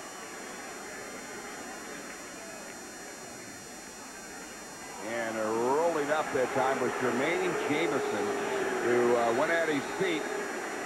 And so UCLA maintains possession. They have it at their own 41-yard line. Gary, I think that was a good call, and I think that is a good break by UCLA. They've got the ball here now, first down with 50 seconds left to go. Got a chance to get a touchdown here before halftime. And more importantly, they don't let Fresno State get the football back. And good point. They can't afford to get any further behind. There's a wide receiver screen to Bragg. Craig Bragg fights his way inside the 45, and he's going to be knocked down to 41. And UCLA now moving the ball, an 18-yard pickup. We're going to have, it looks like, a personal foul coming up. There's a flag on the field at about the 31. I think we're going to see a late hit here after the play. It looked like a UCLA lineman was down the field trying to block. After the play, personal foul, late hit. Defense, 15 yards. Automatic first down. Defense. Now you got to at least think you're going to get within field goal range as they're going to step this one on. I like this call. This is what we call a jailbreak screen. You let these linemen get down the field and block, get the ball to a good athlete in the open field. Here we're going to see the late hit. The wide angle, you're going to see the late hit. Number 71 from Fresno State gets the late hit. That's McIntyre. So they have a first down now at the 29-yard line. UCLA trying to get something going, trying to set a middle screen up intended for Drew, but such pressure coming from Nate Ray, they just could not get it going at all. Yeah, that was designed. That play was going to be a screen play, a middle screen. Well, I think a good call, a good play by Nate Ray, number 3 from Fresno State. I cannot tell you how psychologically it would have flipped this UCLA team if they could get anything out of this drive. Got to get at least a field goal out of this drive. 27 seconds left. Ball in pretty good field position. Second down, 10 yards to go. 3 wideouts. Drew, the single running back. They call off the blitz. Back to throw is Olsen. Throwing near side. Ball up and caught. Great touchdown catch by Craig Bragg. That is the play of the game. What a catch. Sensational. That's his 5th touchdown catch of the year. The junior out of San Jose. I'll tell you, John, that was a major league play. That is a big-time catch by the go-to receiver, co-MVP of the game, of the team from UCLA this year, number 87. Called a pass in 35 straight ball games, now 36 straight games. UCLA needs a big play, and they got it from their outstanding wide receiver. And I want to tell you, it's changed this game. It has totally changed this game. All of a sudden, UCLA has hope. 6 plays, 97 yards. 27-yard touchdown strike from Olsen to Bragg. Point after makes it 17-7. So all of a sudden the Bruins have found something. I suppose we need to give the quarterback a little credit here, too. An outstanding throw by Drew Olson.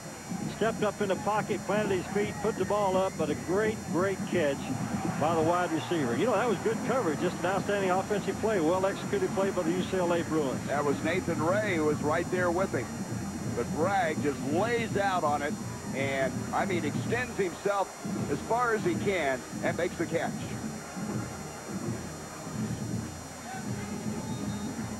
There it is. And Bragg, with only 20 seconds left in the first half, has put the Bruins on the scoreboard. It's amazing how little running into the kicker penalty can change the complexion of the football game. Very good point. They kept it alive on a 4th and 4. They ran into the kicker, got the first down by penalty. Then they go 6 plays, 97 yards. Took only a minute and 15 seconds. And then Olson to Bragg. And I'm sure Pat Hill is saying to himself right now, we had this game the way we wanted, and now we may be in for a real dogfight. I think Carl Durrell, though, the head football coach from UCLA, has got to really get after his football team at halftime. They're going to squib this one down the middle of the field with only 20 seconds. It's going to be picked up by Perrion. Perrion will go to the far side, up to the 15, and will be tackled to the 16-yard line. And so, Fresno State with 15 seconds. Now we got a fight breaking out. Pac-10 against the WAC, the guys from the north against the south. An interesting rivalry, and all the flags are coming out now. Yeah, the officials got to step in here and take control of the ball game. Don't let this game get out of hand. You've got 2 aggressive football teams. Fresno State is a very tough, mentally tough football team. I've watched them practice, Gary. They're a clean football team, but they're a tough physical football team. That's the kind of football that they teach. Now there's a little pushing and shoving going on. We'll try to sort it out a little bit. Looks like Wesley Walker and Manuel Sanchez were 2 of the first that got into that little scuffle. But we don't need this. But right now, you can see Jared Page got thrown out of the game. Is that what we've been told? We have been told that he has possibly been ejected from the game. Well, the rule in college football, if you fight, you get thrown out of this game, plus you set out the first game, they set out the next game. It'll be the first game of next season. Well, we'll find out what happened here.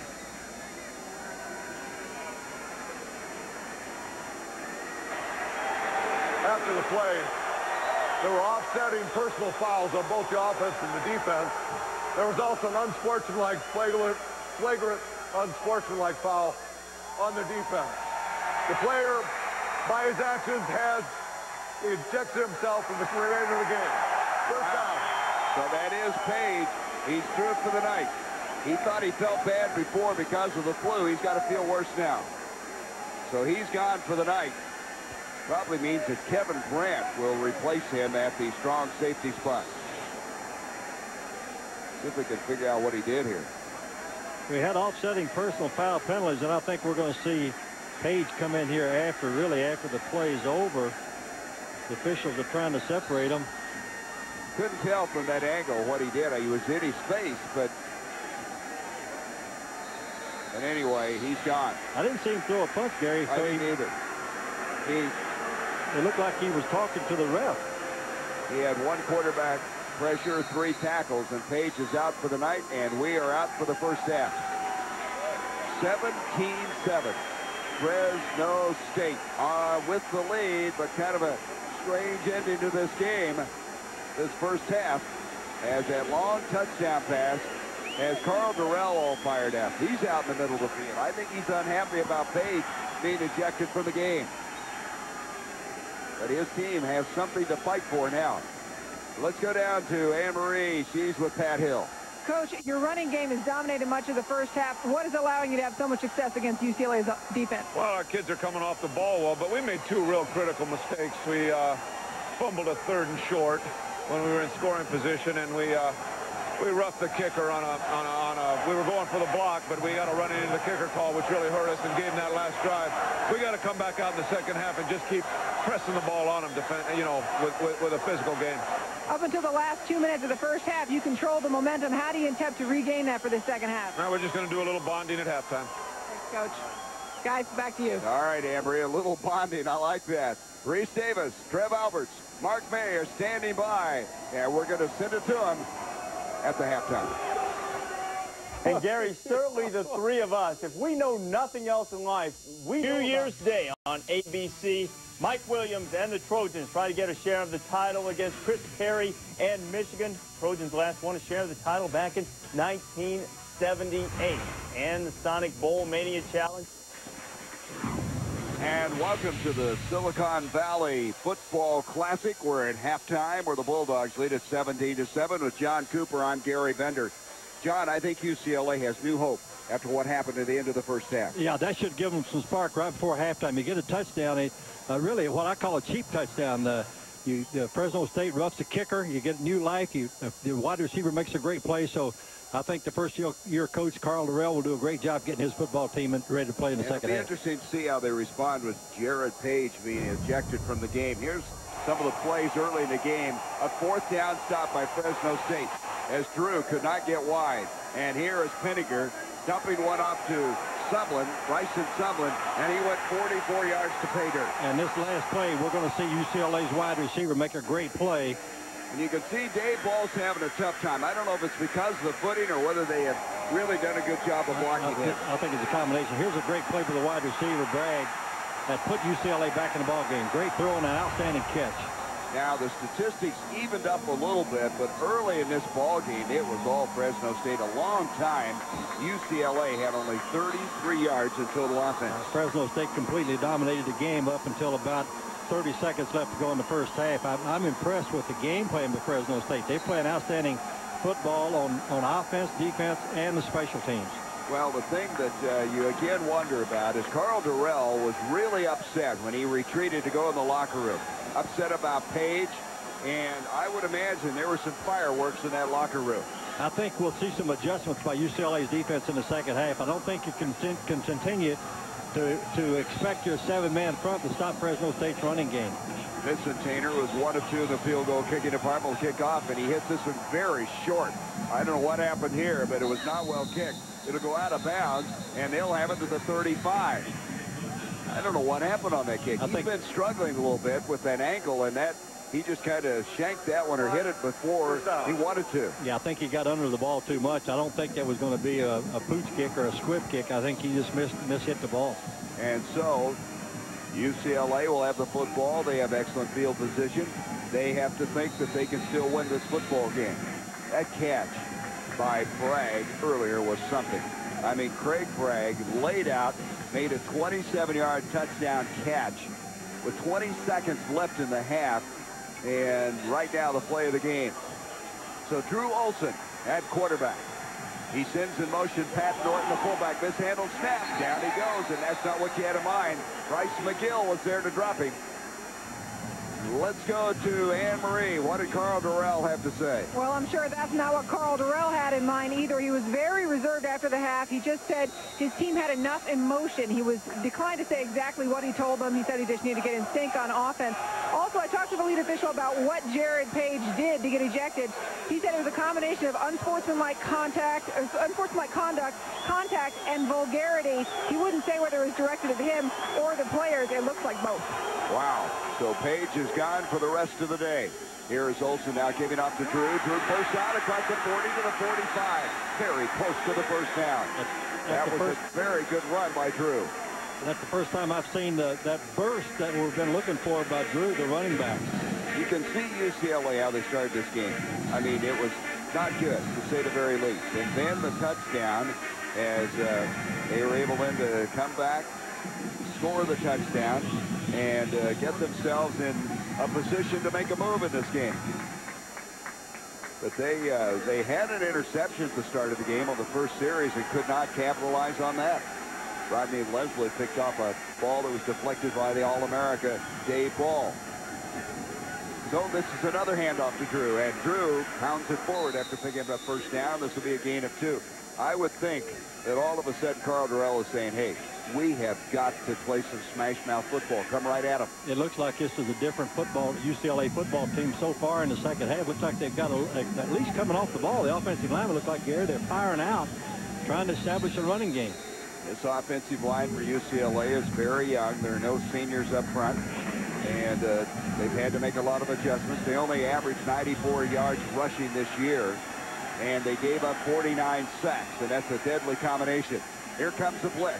Olsen hands off to Drew. He is able to break the tackle from the blitzer, Mason, and then is dropped for about a yard loss on the play. I tell you, that was a heck of a blitz. Now, here's a late flag. Mason came from the safety spot. He did slow up Drew, even though he didn't make the tackle. Yeah, he came unblocked. And again, I give credit to Dan Brown, who's calling the defense is Fresno State. He's not going to sit back and let UCLA control the line of scrimmage. Play on sportsmanlike conduct on the defense, 15 yards, automatic first down. I'm going to tell you, the officials are going to get this game under control right now. These Big Ten officials have taken control of this ball game. They're not going to have the same thing that happened here that happened over in the Hawaii game. And there's a late push. Is that on Brian Morris? No, let's see. Brian Morris is right on top of one of the Bruins. That's who it was. And here's a handoff to Drew, and Drew pounds it to the 35. So they have moved from their own 35 to the Fresno State 35 and have a second down. And you can see new resolve right now, new body language for this UCLA team. Good field position. I'd like to see UCLA get in and out of the huddle a little quicker here. Get up the line of scrimmage. Get the ball snapped. Come off. Make something happen. You ought to be fired up. You're behind. You have not played well in the first half. See what Drew has done thus far. Not a bad average. Earlier we mentioned he had 176 yards rushing against Arizona State, an 83-yard touchdown run. Here's a pass complete on the near side to the 30-yard line. The catch is going to be made by the Bruins there. A gain of 4 on the play. Joe Cowan, the true freshman, latching onto that. And it's going to be still about 3 yards short of the first down. An excellent open field tackle by 24, Richard Marshall. He's only a freshman. He wants to cover the best wide receiver. He has 3 tackles so far in the ballgame. Very good football player. And he had some big plays this year. He turned an interception against Tennessee for 81 yards and a touchdown. Third down. Handoff to Drew. Drew trying to bounce outside. He's not going to get the first down. It's going to be fourth down. A gain of a yard. I think you got to go for it here. Fourth down and about, looks like maybe a long yard and a half, 2 yards to go. I still think you got to take some chances here. You're down. You're not playing well on offense. Got to make something happen. And they're going to attempt the field goal. Justin Medlock, his first attempt of the night. He was 14 of 18 this year. He was on the Pac-10 all-freshman team, and this is going to be an attempt of 47 yards. His long this year was that of 48, and it's going to be short. Couldn't get it there, and under these conditions, you can't be surprised. Didn't look like they had a very good placement that time. When we come back, we'll be visiting the former coach of the Bruins, now the general manager of the 49ers, Terry Donahue.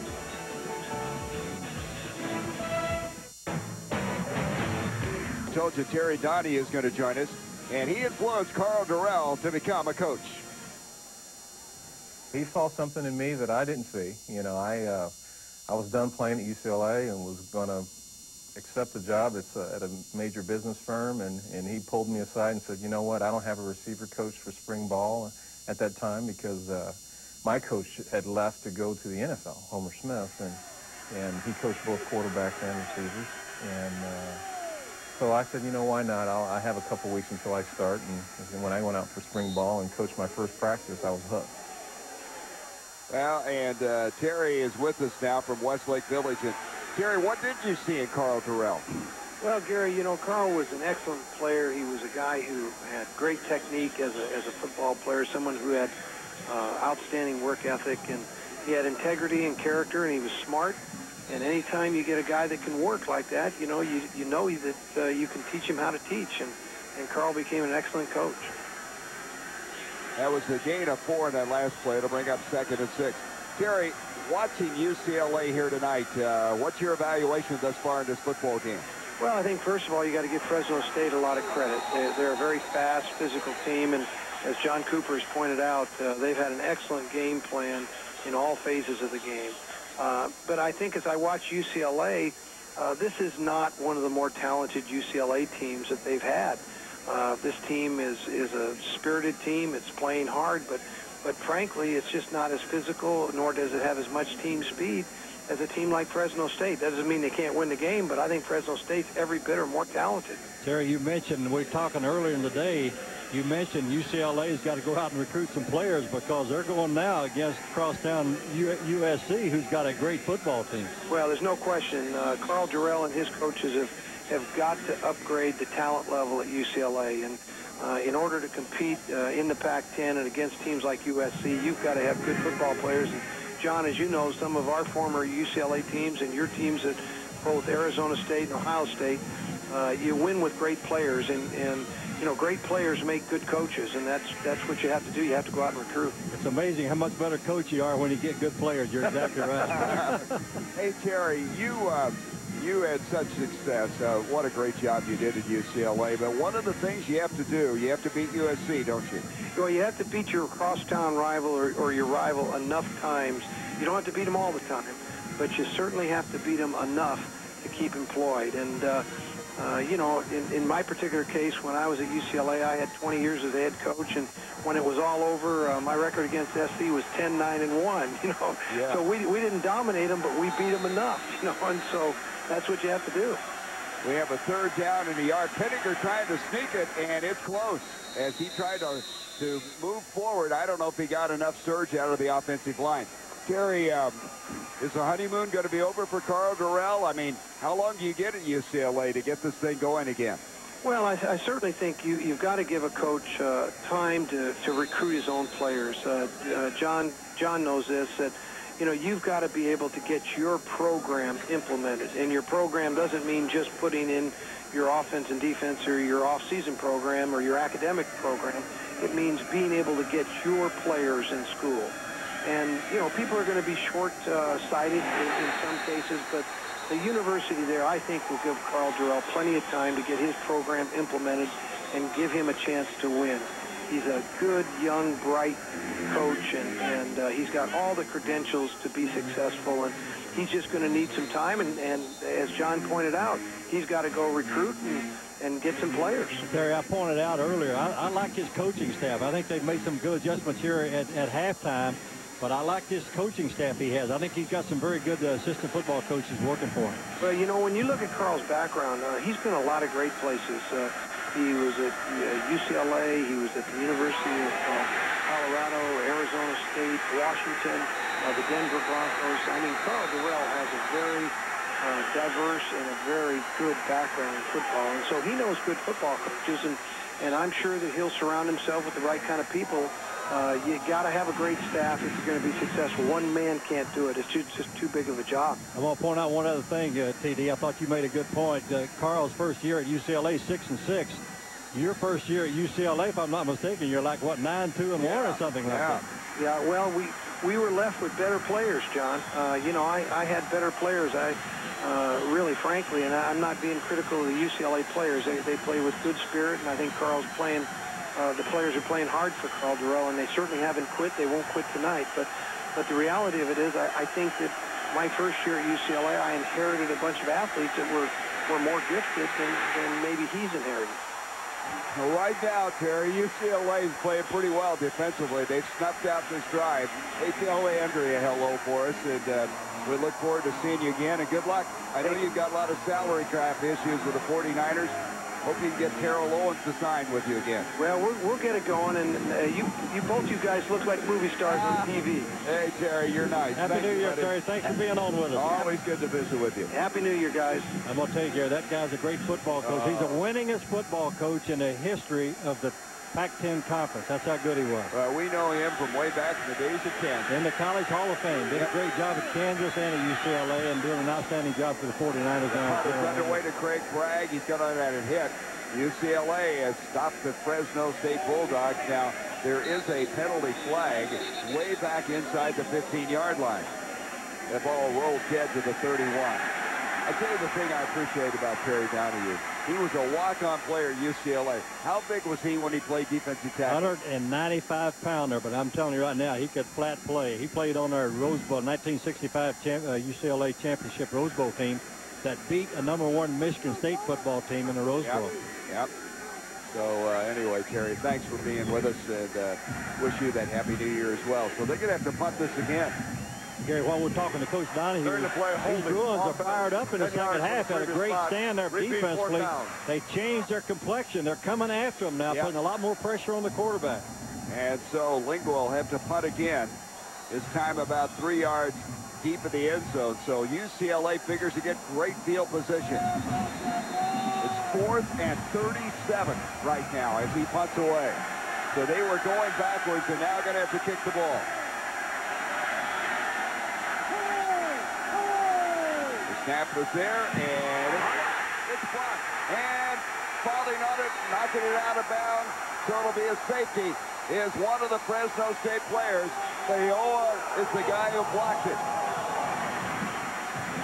Fayoa coming over, blocked it for UCLA. They knock it out of the back of the end zone. It's a 2-point play, and now they're going to have to punt it away to UCLA. I don't know what Coach Terrell said to him at halftime, but he's got them fired up here as we start the second half. They're playing much better on defense. Great effort, great play by the special teams. So on the second punt after the penalty, they block it. They get 2 points. It's 17-9. Great effort. What was the number? Fayoa. Fayoa blocked. Just a great individual effort. Looked like the protection was halfway decent, but it's a great individual effort by Fayoa. We see him going to come unblocked up the middle. It's a good job of taking the ball off the punter's foot. A lot of times when you come in that direction, you end up roughing the kicker. But a nice sounding job of Fayoa getting his hands out, keeping his eye on the ball.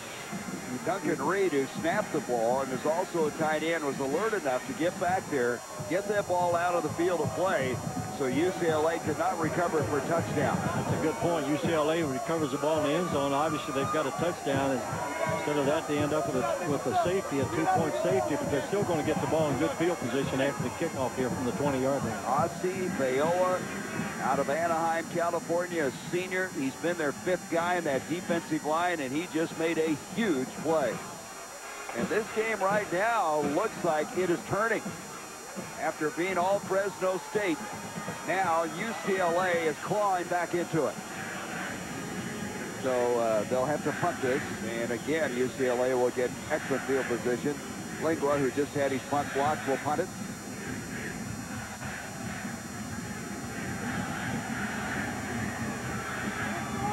He hit it beautifully.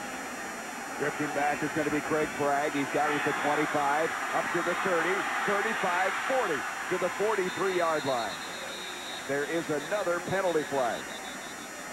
The last time that there was a penalty on Fresno, it cost him.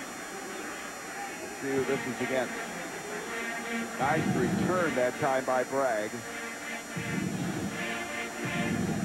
Offside on the kicking team. The penalty is declined. First down. And Carl Durrell is fired up. We saw it when he left the field at the end of the first half. And it's translated into great emotion for the Bruins.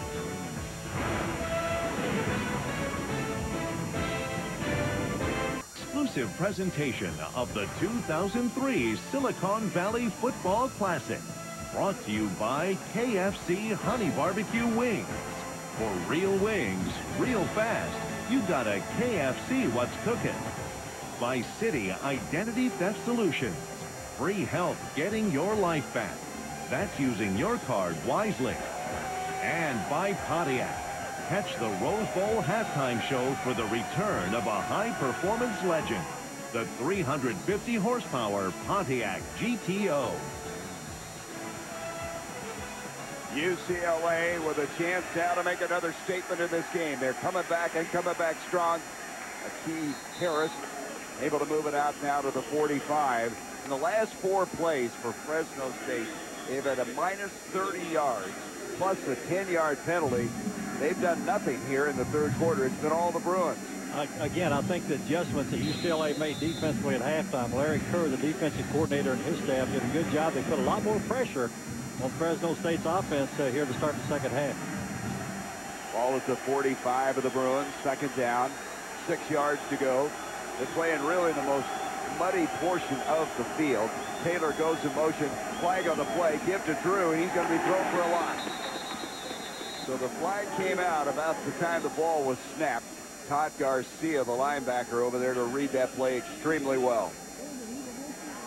And so it'll be an illegal motion against the Bruins. Now, Fresno State will probably decline that penalty. An outstanding play by the free safety, D. Mesa here, number 10, coming from center field to make the tackle. Well, we have a different quarterback as we listen now to this call. Illegal motion.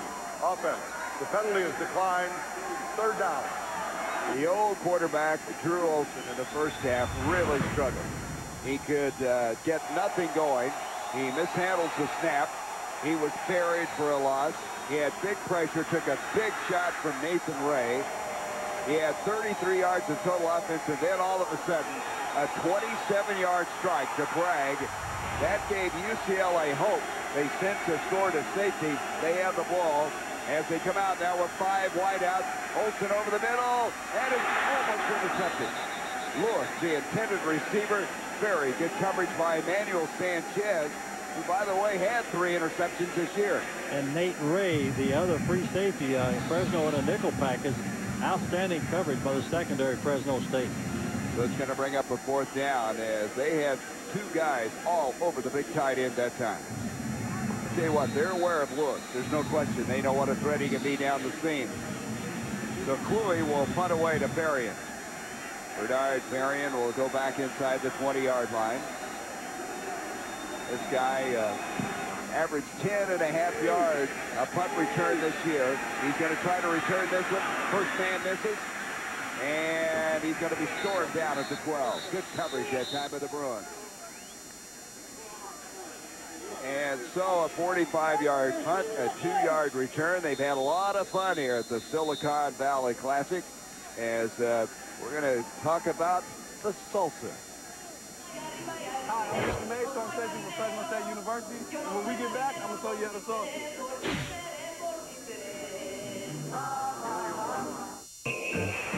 Welcome back to Spartan Stadium at San Jose for the 4th annual Silicon Valley Classic as we have Fresno State leading UCLA 17-9 with John Cooper. I'm Gary Bender, Ann Marie Anderson on the sideline of Fresno State. I think, John, right now, a very critical series for them. They need to get something going. Yeah, their defense made a stop, and a good stop stopping UCLA the last series. This UCLA football team is really fired up, and again, I point out the adjustments that they've made defense, but they're not setting back in that zone, that 2-deep zone now, and allowing Fresno State to run the ball. They are the aggressors, to say the very least. 2nd down coming up, 8 yards to go. They come out now with receivers wide left and wide right. Fernandez to the near side. Dwayne Wright is the running back. Paul Penninger trying to get something going. He tries to hit Fernandez. He can't hang on. Quick slant. Couldn't quite get it done. And this UCLA defense had an excellent stand of the previous series.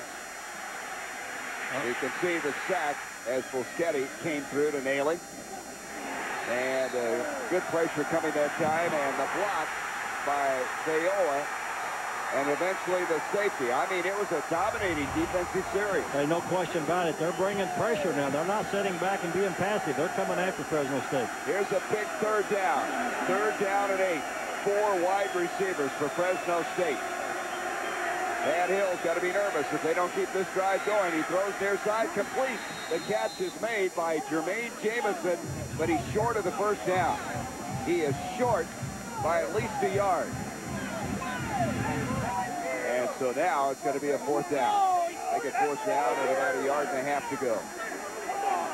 Pat Hill's a little up, catch, but not far enough to be out there for the 1st down. Pat Hill's a little upset with his wide receiver. You've got to run the route deep enough to get the 1st down. Nice throw by the quarterback, but Jamison, the wide receiver, has got to get the necessary yards for a 1st down. And so now Linguist's got to be a little nervous after having a punt blocked a while ago. Bragg goes back for UCLA at the 4:55 mark of the 3rd quarter. Here's the boot underway. Oh, he hit it very well to the far side. It's going to take a bounce. Doesn't go very far in this wet field. Now rolls to the 40. Gets a couple of yards more to the 38-yard line. So UCLA, after that 41-yard punt, still trying to apply a little more pressure against Fresno State. 17-9 Fresno State, the Bruins of the ball. Hey, the Capital One Bowl week continues Wednesday on ESPN, ESPN2. The Wisconsin Badgers, Barry Alvarez's crew, going against the Auburn Tigers in the Gaylord Hotels Music City Bowl at noon Eastern on ESPN.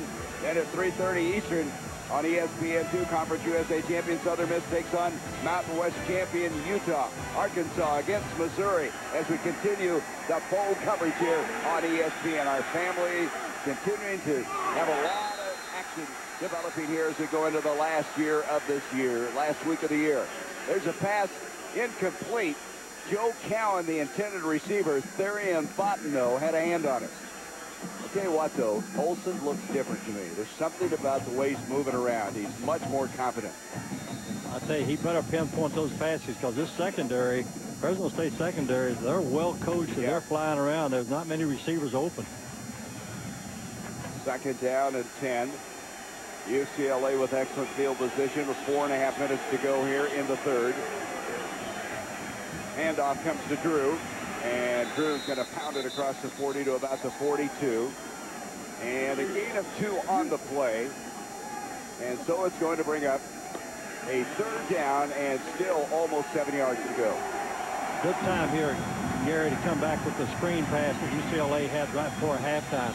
You've got good pressure coming by Fresno State. Let those defensive linemen get upfield, throw the screen, try to make something happen. Let a back become a runner with the ball in the open field. The red wave up and causing some noise here as they hope the Bulldogs somehow can stop them here.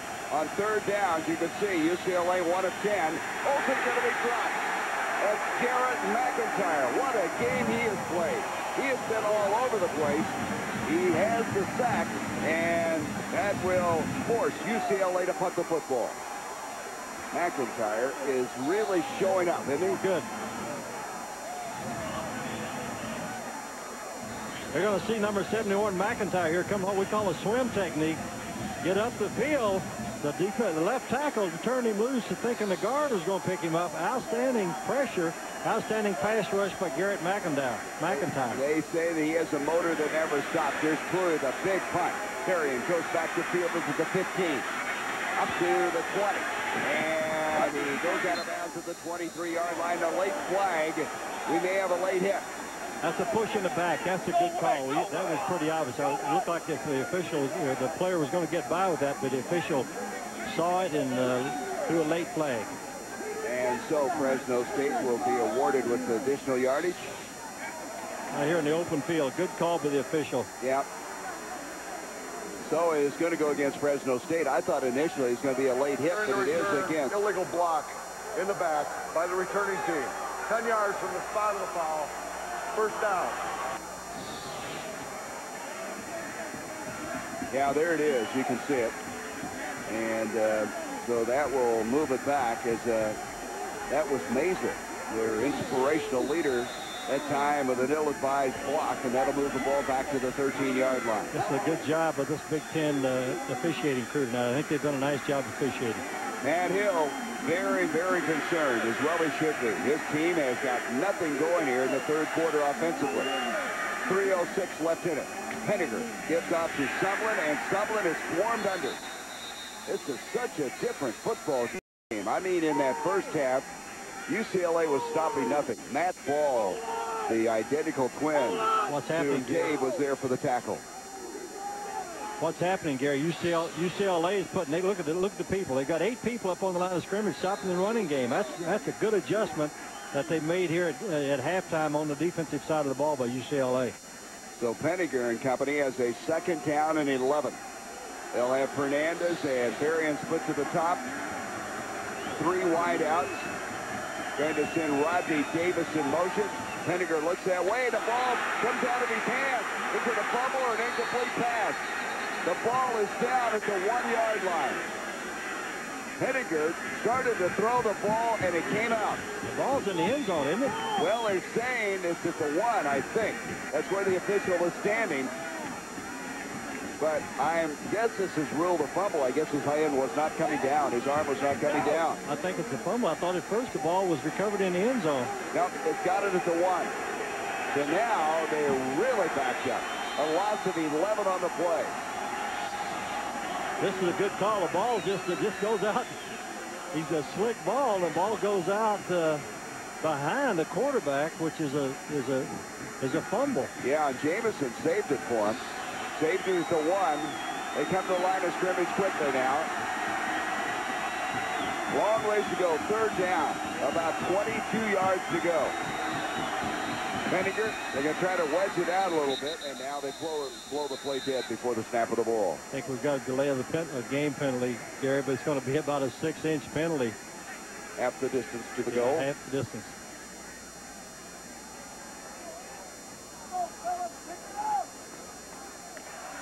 Prior to snap. Delay of game. Offense, half the distance to the goal. The down remains third. Boy, I tell you, this is a precarious situation. There's Jamison. He's the guy that saved that ball at the 1-yard line. I think he hurt the left hand, left wrist. So here they go now from what, the 6-inch line? Got a decision to make. You either try to punch the ball out here where you get a little more room to punt the ball, or you could come with a play-action pass and pull one up for grabs down the field. I wonder if you do that, though, with a lead of 17-9. Here we go. Third down. Henniger back from the end zone, throwing deep, ball up, and it's intercepted. It's picked off. Nope, they say he's out of bounds. As that was almost picked off by O'Hare. Namdi O'Hare went out of bounds. The intended receiver, DeAndre Gilbert, they were just hoping somebody would run under that one. Yeah, sometimes that's just as good as a good punt. You throw the ball deep down the field, get the ball intercepted. As long as you make the tackle, you still, it's about as good as a good punt. O'Hare starting because Ben Emanuel was out with a groin and a team violation rule. And O'Hare went flying over there but could not get into the field of play.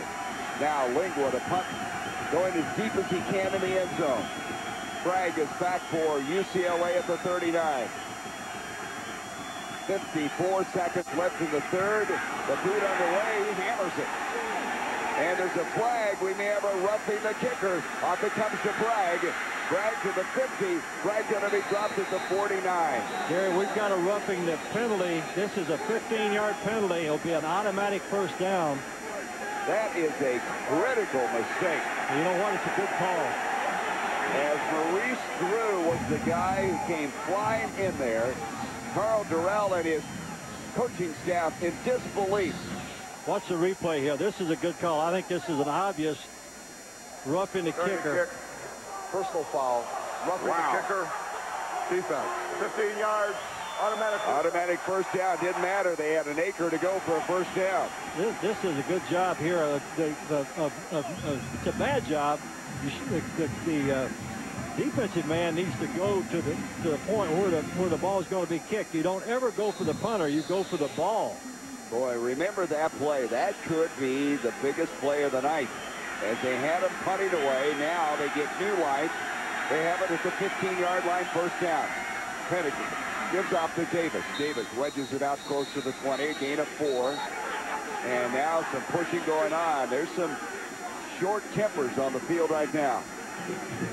So on that fourth down and just a mile to go, they have a roughing the kicker, setting up Fresno State, bringing them out of the deep hole, and giving them new life as we're going to go down to the end of this third quarter. They don't even have to snap the ball here as they come to the line of scrimmage with 4 seconds. 3, 2, and we have 15 minutes left to go. So it's been UCLA in the third quarter. After Sumler had scored for 44 yards out to make it 14-0. And then you can see the coverage by the secondary against UCLA until Bragg made a great catch.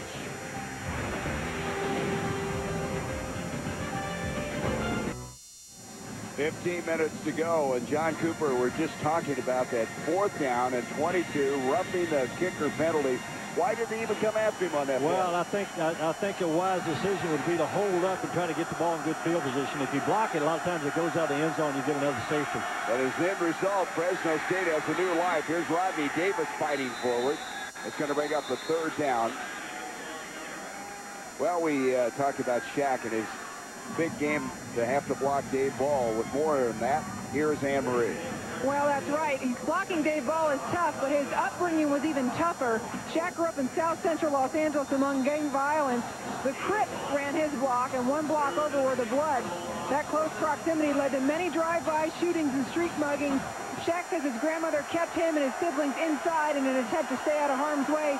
And even then, their house was sprayed with bullets in a drive-by. Wow. After one of his friends was paralyzed, he got out of there. I guess Anne Marie trying to block Dave Ball doesn't seem that big when you have those kind of situations in your life. There's a third down pass trying to hit Jamison. I'll tell you, Shaq is doing a good job. Let's watch him here as he blocks the All-American. Right here is Shaq. Watch him. Sets up. Good setup. Done a nice job here. Well, they were hoping he could do it one-on-one, so they wouldn't have to chip block or move a tight end over. Instead, he's done the job. But on a third down, incomplete, Lingua will punt again. Lingua looked like he was shaken up a little bit on that last roughing the kicker. He'll punt away from the 5. So UCLA still going to get the ball with excellent field position as we're just underway here in the fourth quarter. Lingua's punt, not as good as the one he hit earlier. Coming up on the fly is Bragg, and he'll gather it in at the 50. A lot of things going on here during bowl week, and Sunday night the Fresno State team went to the Mexican Heritage Plaza, learned how to dance Mexican style. Vincent Mays was the first player to jump out on the dance floor, later joined by Sarian Fontenot and several other teammates. And, you know, John, I know you're a great dancer, so I want you to analyze how good these guys are. I'll tell you what, you had a great comment. You're never going to hear John Cooper criticize anybody dancing. I can tell you that right now. Yeah, they had a great time, man. This game now really still very much up for grabs. From the 50-yard line, UCLA with the ball. Olsen on a play action. Looking, throwing, near side. Bragg is down there. He overthrew him. Bragg with his entire uniform obliterated on the back by mud. And very good coverage that time defensively. That was coverage by Awan Dials. It'll bring up second down. So Olsen going for the whole enchilada, I guess you would say, on the near sideline. Gary, both these cornerbacks for Fresno State, Dials, number 27, and Richard Marshall, number 24, I think have done an outstanding job. They're not real tall, 5'9" and 5'11", but I haven't seen too many wide receivers open in that Fresno State secondary. Second down and 10. They have 5 DBs in, the Bulldogs do. From the shotgun is Olsen again. He has a screen set up to Bragg, makes the catch, comes out of the back, and almost got the first down. Just short of the 40. That's an excellent effort by him. Well, the Outback Bowl, Iowa and Florida going against each other. And the Florida Gators, I wonder what they're thinking about Steve Spurrier now leading the Redskins today. Coverage begins with a college game day built by Home Depot. It's all on the Capital One Bowl Week on ESPN and ESPN2. And I'll tell you what, today Callahan, he's gone. Spurrier is gone. There are a lot of coaching jobs open in the NFL, huh? That will be a great game down in Tampa. Florida Gators and the Iowa Hawkeyes. Bill Callahan's son Brian is on this UCLA team. There's a gift now to Drew. And Drew, the bowling ball, continues up the field. Mesa made the tackle, a gain of 11. And what I've seen so often happens, your outstanding running backs get better as the game goes on. Yes, you're exactly right. And he showed that little burst we've been looking for. Also, give credit here to the fullback. Outstanding block by the fullback. Fullback doing the job that time was Pat Norton. And so it'll be a first down at the 28. But Drew is one of those guys who started slowly. And there is Brian Callahan, number 3, the freshman redshirt out of Danville, California. A walk-on. Has not played this year, but you wonder emotionally what he must be thinking about right now. A year removed from the Super Bowl, and all of a sudden they're looking for a new coach. Here's a handoff to Drew, trapped in the backfield. That's Mesa again. Mesa's been outstanding. That's 5 tackles. From the safety position, they've got him up on the line of scrimmage, either putting him on the line of scrimmage or blitzing him from the secondary. Doing an outstanding job in run support. Again, he's such a small guy, but what a big heart he has. Mesa weighs all of 185 pounds, out of Santa Ana, California. He made that transition from the quarterback spot. A real leader. In fact, the coaches say he's always talking, and Pat Hill loves it. He's one of the favorites on this team.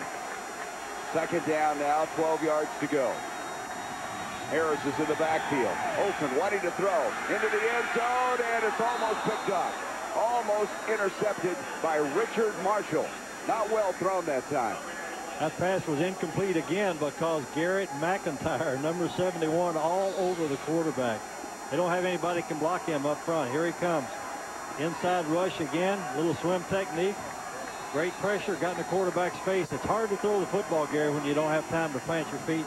Tim Anderson, our spotter now, as you watch this play, indicates that McIntyre, unofficially with 4 tackles, 1 pass broken up, 2 quarterback pressures, and a safety. Or check that. 1 sack. Can't read your writing, Tim. Third down now, 12 yards to go. Drew, straight ahead, nothing. And it's 4th down. All of a sudden, Fresno State really is stepping up defensively. That was Marcus McCauley coming up to make the stop. I think we're going to see UCLA go for this. You got the ball on the 30-yard line. You're down. 4th and 10. Well, it looks like we're going to punt the ball. McCauley, the freshman redshirt out of Sacramento, who blocked a couple of punts this year, made that stop. Cluey will punt away again. Berrien will go back. So we expect a pooch punt here, I would assume. 11:37 left in this game. 17-9. Fresno State, they have led from the get-go. Fresno wisely kept their defense on the field. There's the pooch to the far side. Berrien's going to let it hit, and it's going to go out of bounds near the 5-yard line. Nice job that time by Cluey. 25-yard punt, strategically placed. Pat Hill talked about how important this game is, and we'll go back to visit that interview after we take a break. 11:21 left to go.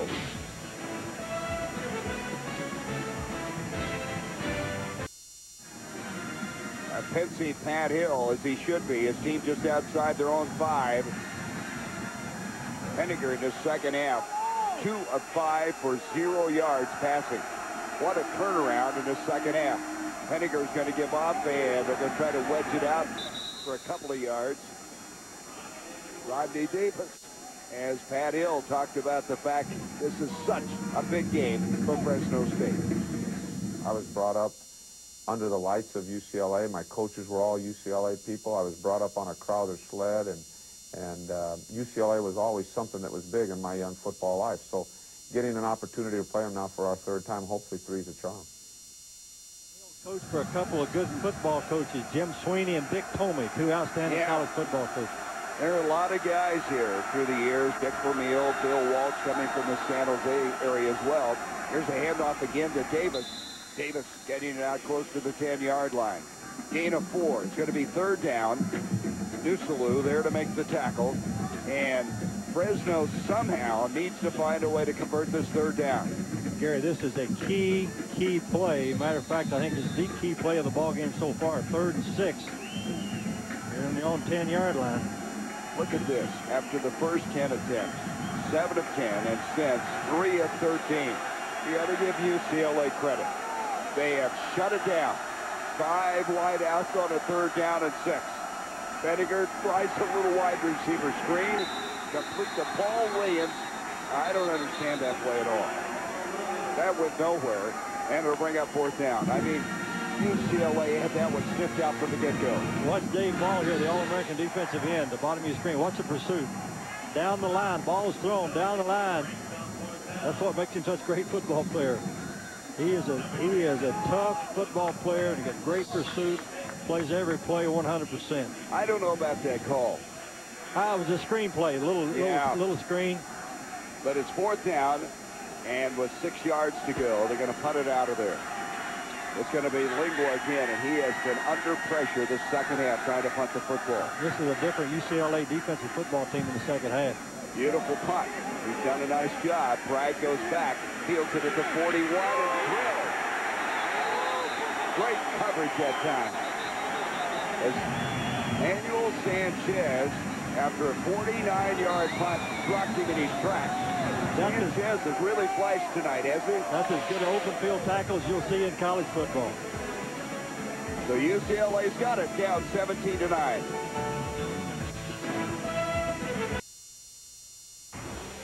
ESPN's exclusive presentation of the 2003 Silicon Valley Football Classic.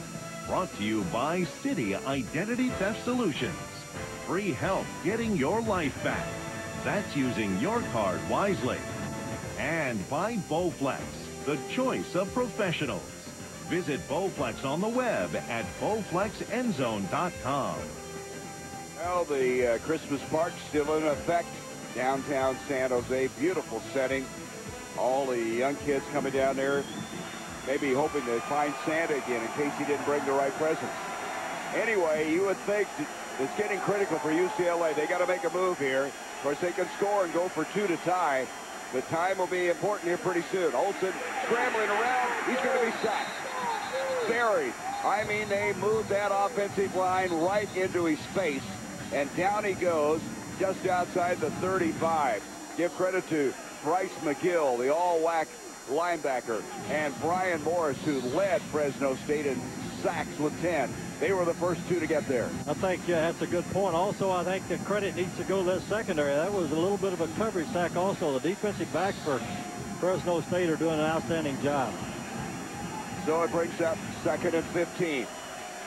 Line of scrimmage just across the 35. Running back is Drew behind Olsen. Olsen stepping up, throwing, completing it to Bragg.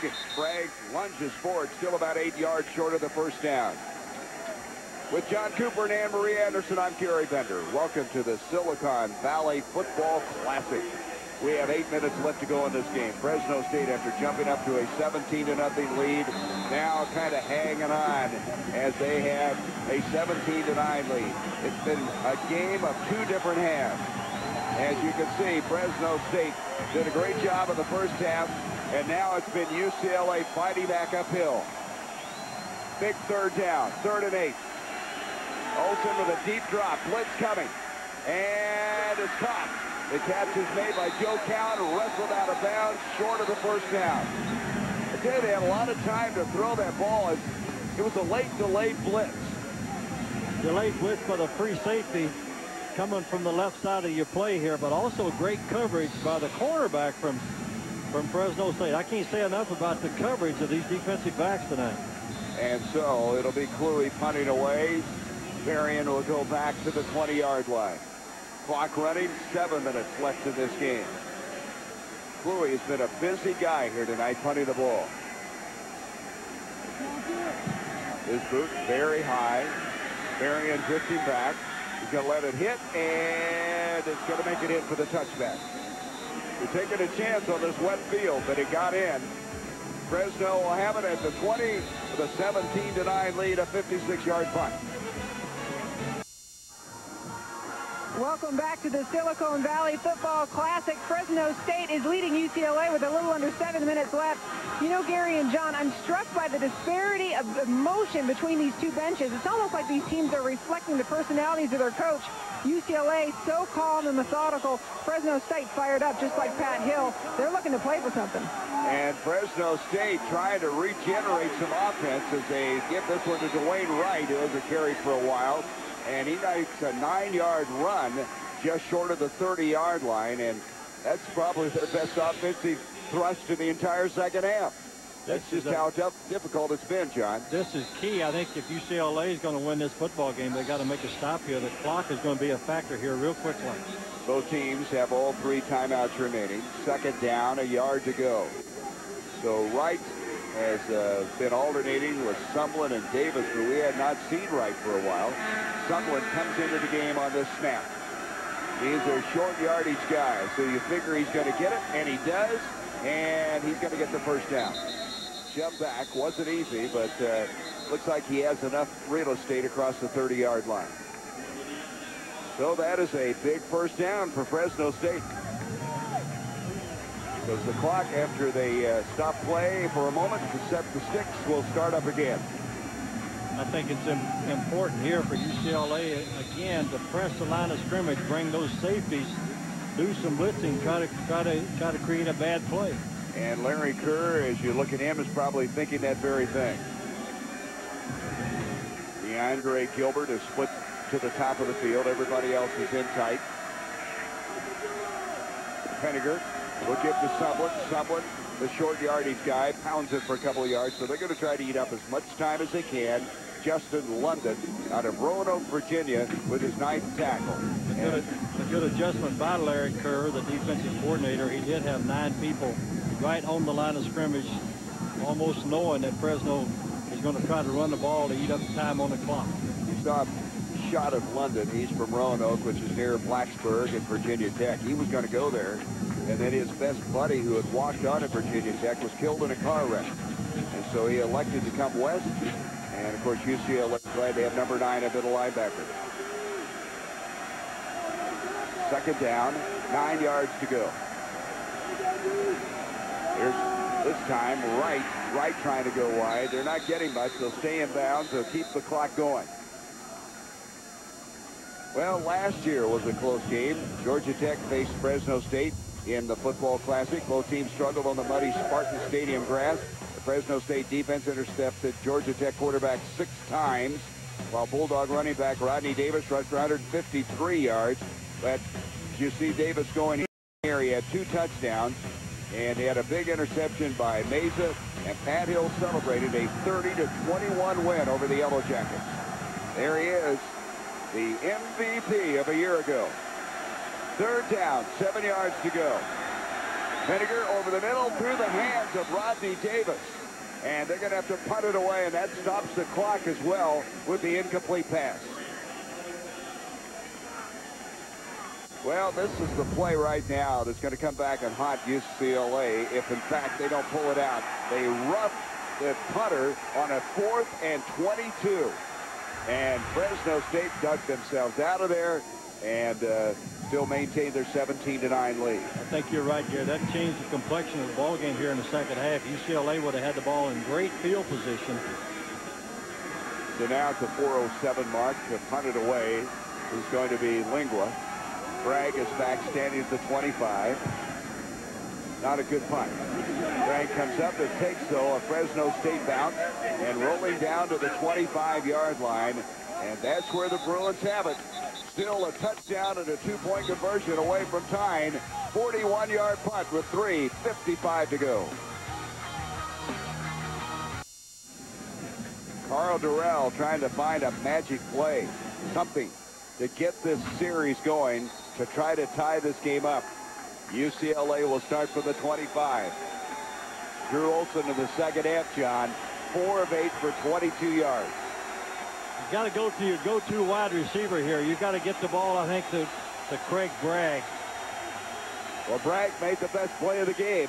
Here's Olson completing it to Mercedes Lewis, the big tight end, who we've been looking to see if he can make some big plays. We'd heard so much about him. Finally makes the catch. And Richard Marshall over there to make the stop. This guy is such an imposing figure.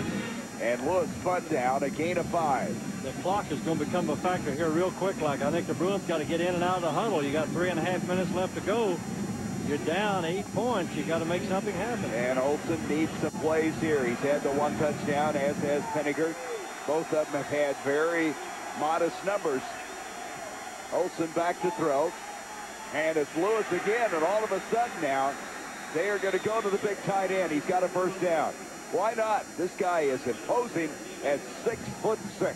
He is a very impressive football player, a good athlete, a former basketball player, 6'6", 251 pounds, and he's only a sophomore. He'll be one of the top tight ends in college football the next couple of years. They just played catch with him. Now they take him out of the game. Lewis will take a breather on the far side. First down at the 38. Clock now showing 3 minutes. UCLA has all 3 timeouts remaining. Norton, the fullback, comes in motion. Olson back, double pumping, ball deflected and intercepted. Picked up by Sanchez. Sanchez to the 40. Sanchez to the 35. And down he goes. And Sanchez with his 4th interception of the year. Again, watch the pressure. James Sanders, number 23. Hits the quarterback, gets me through the football, the strong safety. Great pressure up front. I tell you, Sanchez has been an unsung hero in this game. A sophomore out of Lindsay, California. He had 3 interceptions in the regular season. A sophomore who had forced a couple of fumbles. He's the kind of guy who seems to be in the right place at the right time. Not bad by a second-team football player. Yeah. Well, that really closes the door on UCLA. Yeah, UCLA's got to stop the running game, and they got to take a timeout after each play. Here's Olsen, and he's got to be disappointed. That ball deflected up and picked off. So now they'll try to grind out the remaining time. Again, UCLA can stop the clock 3 times, hand off to Sumlin, and they'll use their first right now. 2:37 to go. We've had a lot of balls in this game deflected up. Remember, that's how this game started. UCLA got an interception that way. That's why defensive coaches, the linebacker coach, the secondary coach, every day you have a tip drill. That ball is thrown, everybody flies to the football. Ball's in the air, it's your ball. Go get it. Hey, how about the Outback Bowl? Kirk Ferentz's Iowa Hawkeyes against C.J. Leak and the Florida Gators on New Year's Day. That will be something special. I tell you, Leak, a true freshman, starting for Ron Zook and the Florida Gators. I tell you, the Iowa Hawkeyes really were a hot team. They played well at the end of the year. Had a great victory, a big victory over Minnesota the last game of the year. Got a little running back, Freddie Russell, very good football player. That'll be fun to watch. And we'll be bringing it to you. Second down now, and it's going to be still 10 yards to go. So they have 2 timeouts left, 2 minutes and 37 seconds left. Fresno State just trying to sit on the 17-9 lead. If you're UCLA, if I'm UCLA's defensive coordinator, Larry Curry, I think, again, you got to put pressure. You got to make Fresno throw the football. Penninger gets back into the huddle with 15 seconds on the play clock. They'll come out now with Gilbert split to the near side. Everybody else in tight. Double tight ends of Wood and Reed. Play action. Penninger rolling out. He throws it. Completes it. The pass is caught by Spock, and he's very close to the first down. So they threw caution to the wind, and Fresno State trying to make a big play. They're going to be short of the first down, but they still able to keep the clock running with that completion. Yeah, now UCLA's got to jump in the goal line defense.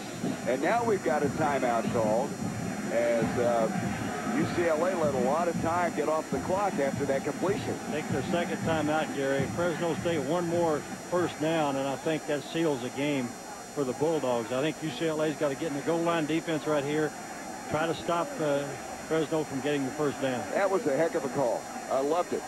The roll out by Penninger, hitting Spock, getting some yardage on the play, forcing UCLA to use their second timeout. And you can see the success under Pat Hill, 5 consecutive bowl appearances, trying to win his second straight Silicon Valley Football Classic. They tied for the WAC championship in 1999. When he came in here, they had 3 straight losing seasons when he arrived in 1997.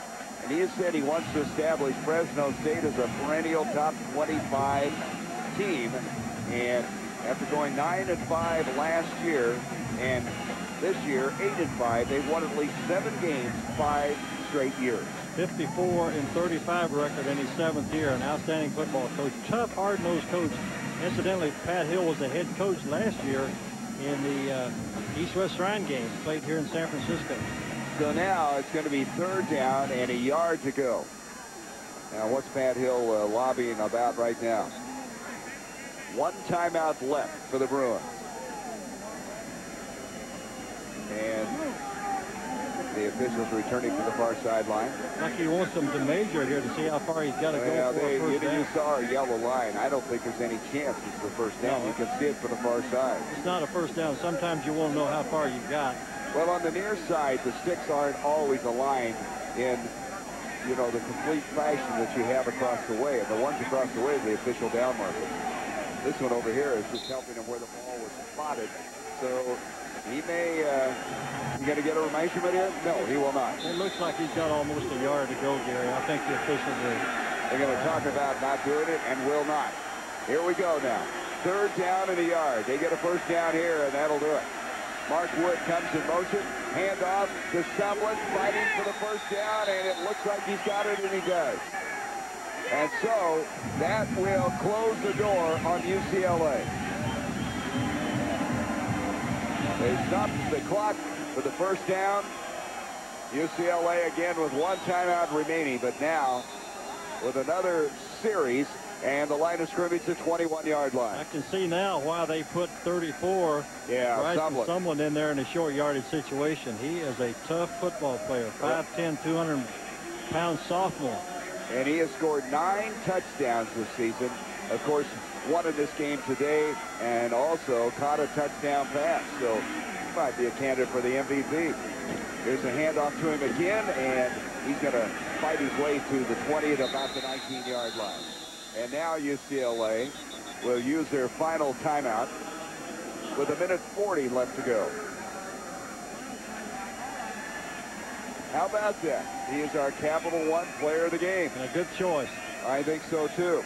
2 touchdowns, the 44-yard catch, and the 1-yard plunge that gave them the 7-0 lead early in the ballgame.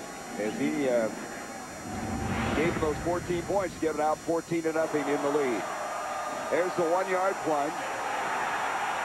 And then a call that you really like, John. A little flare pass to him. I like that little screen pass that got him in the open field, got some blockers out in front of him. I'll tell you what, this guy knows where the end zone is. So last year it was Rodney Davis.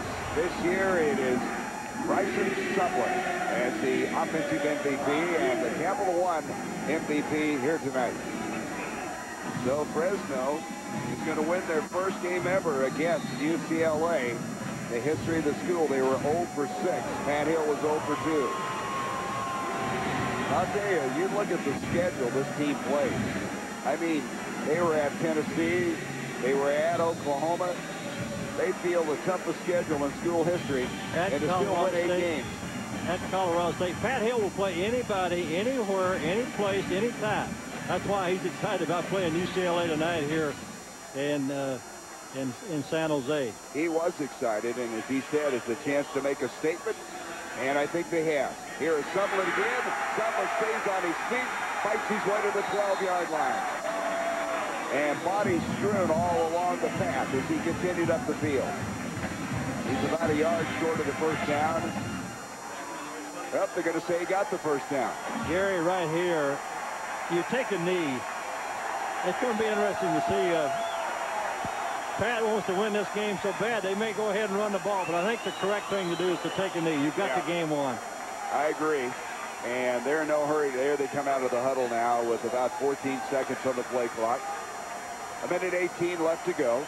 I love this. This is a good call. Yes, it is. Sportsmanship on the part of Pat Hill and his coaching staff. And he's got an outstanding staff. I mentioned some of those coordinators, Frank Signetti, the offensive coordinator, and of course Dan Brown, the defensive coordinator, John Baxter, a great special teams coach. Outstanding special teams coach. They had 9 blocks coming into this game. Pat Hill is leading the cheers for his fans directly behind the bench. And they get ready to pick him up and carry him off. And there's the Gatorade tradition. And you love it. If you're the head football coach, you love that Gatorade. That means you won the game. And this will be the 2nd year in a row that he's been able to celebrate. They lost to Air Force, Michigan State in the first 2 Silicon Valley Classics. One other assistant coach I want to mention, Dennis Wagner, the assistant head coach and offensive line coach. That offensive line, I thought, did a great job against the UCLA's front 7. And so Fresno State will finish the year at 9-5, and UCLA will lose their 5th straight game. And they are going to drop for the year to 6-7.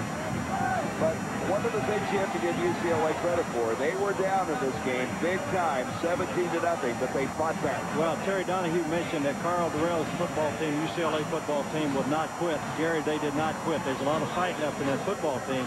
I thought they came out a little bit flat earlier. They dug themselves a deep hole early in the first half when they got behind. So this Fresno State team, a very, very tough team to beat because they play so hard. the coaches were telling us this week, the UCLA coaches, that they're kind of a scary team. They're kind of a little bit of a sleeping giant, a team that, you know, really, you go up against them, you got everything to lose, nothing to gain, coming from the Pac-10. Let's go to Anne-Marie. She's with Pat Hill. I'm here with Coach Pat Hill. Coach, this is your first win over UCLA. What does it mean to you have this victory today? Well, it was great. We were the better team. We beat them in the first half on offense and beat them in the second half on defense. You know, the second half we were down inside our 20 the whole game. So I was very proud of the effort by our team. 39 out of 44 coming back. So the future is bright at Fresno State. I'm really happy for the seniors. We went through a lot of adversity this year, and, you know, we've won 29 games in the last 3 years. So good football team. Plus the WAC's 3-0. The WAC's 3-0. Thanks, Coach Pat Hill. Guys, back to you. All right, Anne-Marie. Pat Hill very succinctly stating what he think happened here tonight. And so this guy has really revitalized Fresno State football. And I tell you what, he will take on anybody, anywhere. You got to love their attitude. And it's an attitude that is a lot like Pat Hill if you're around him very much. I had a chance to watch Pat Hill and his coaching staff coach. They do an outstanding job teaching. Pat Hill himself gets out there and coaches the offensive line. That's his expertise, so to speak. But he was the assistant coach for Dick Tomey at Arizona and for Jim Sweeney at Fresno State. And then he coached a couple of years in pros for the Cleveland Browns and the Baltimore Ravens. So Pat Hill and his staff, I thought, did an outstanding job. They had a good game plan. They did an outstanding job executing the plan. All right, the final score here from San Jose, Fresno State 17, UCLA 9. For John Cooper and Anne-Marie Anderson, I'm Gary Bender saying so long from San Jose. Coming up next, it's Playmakers. This has been a presentation of ESPN2, worldwide leader in sports. For more information, log on to ESPN.com as Fresno State wins their second straight Silicon Valley Classic. The final again, Fresno State 17, UCLA 9.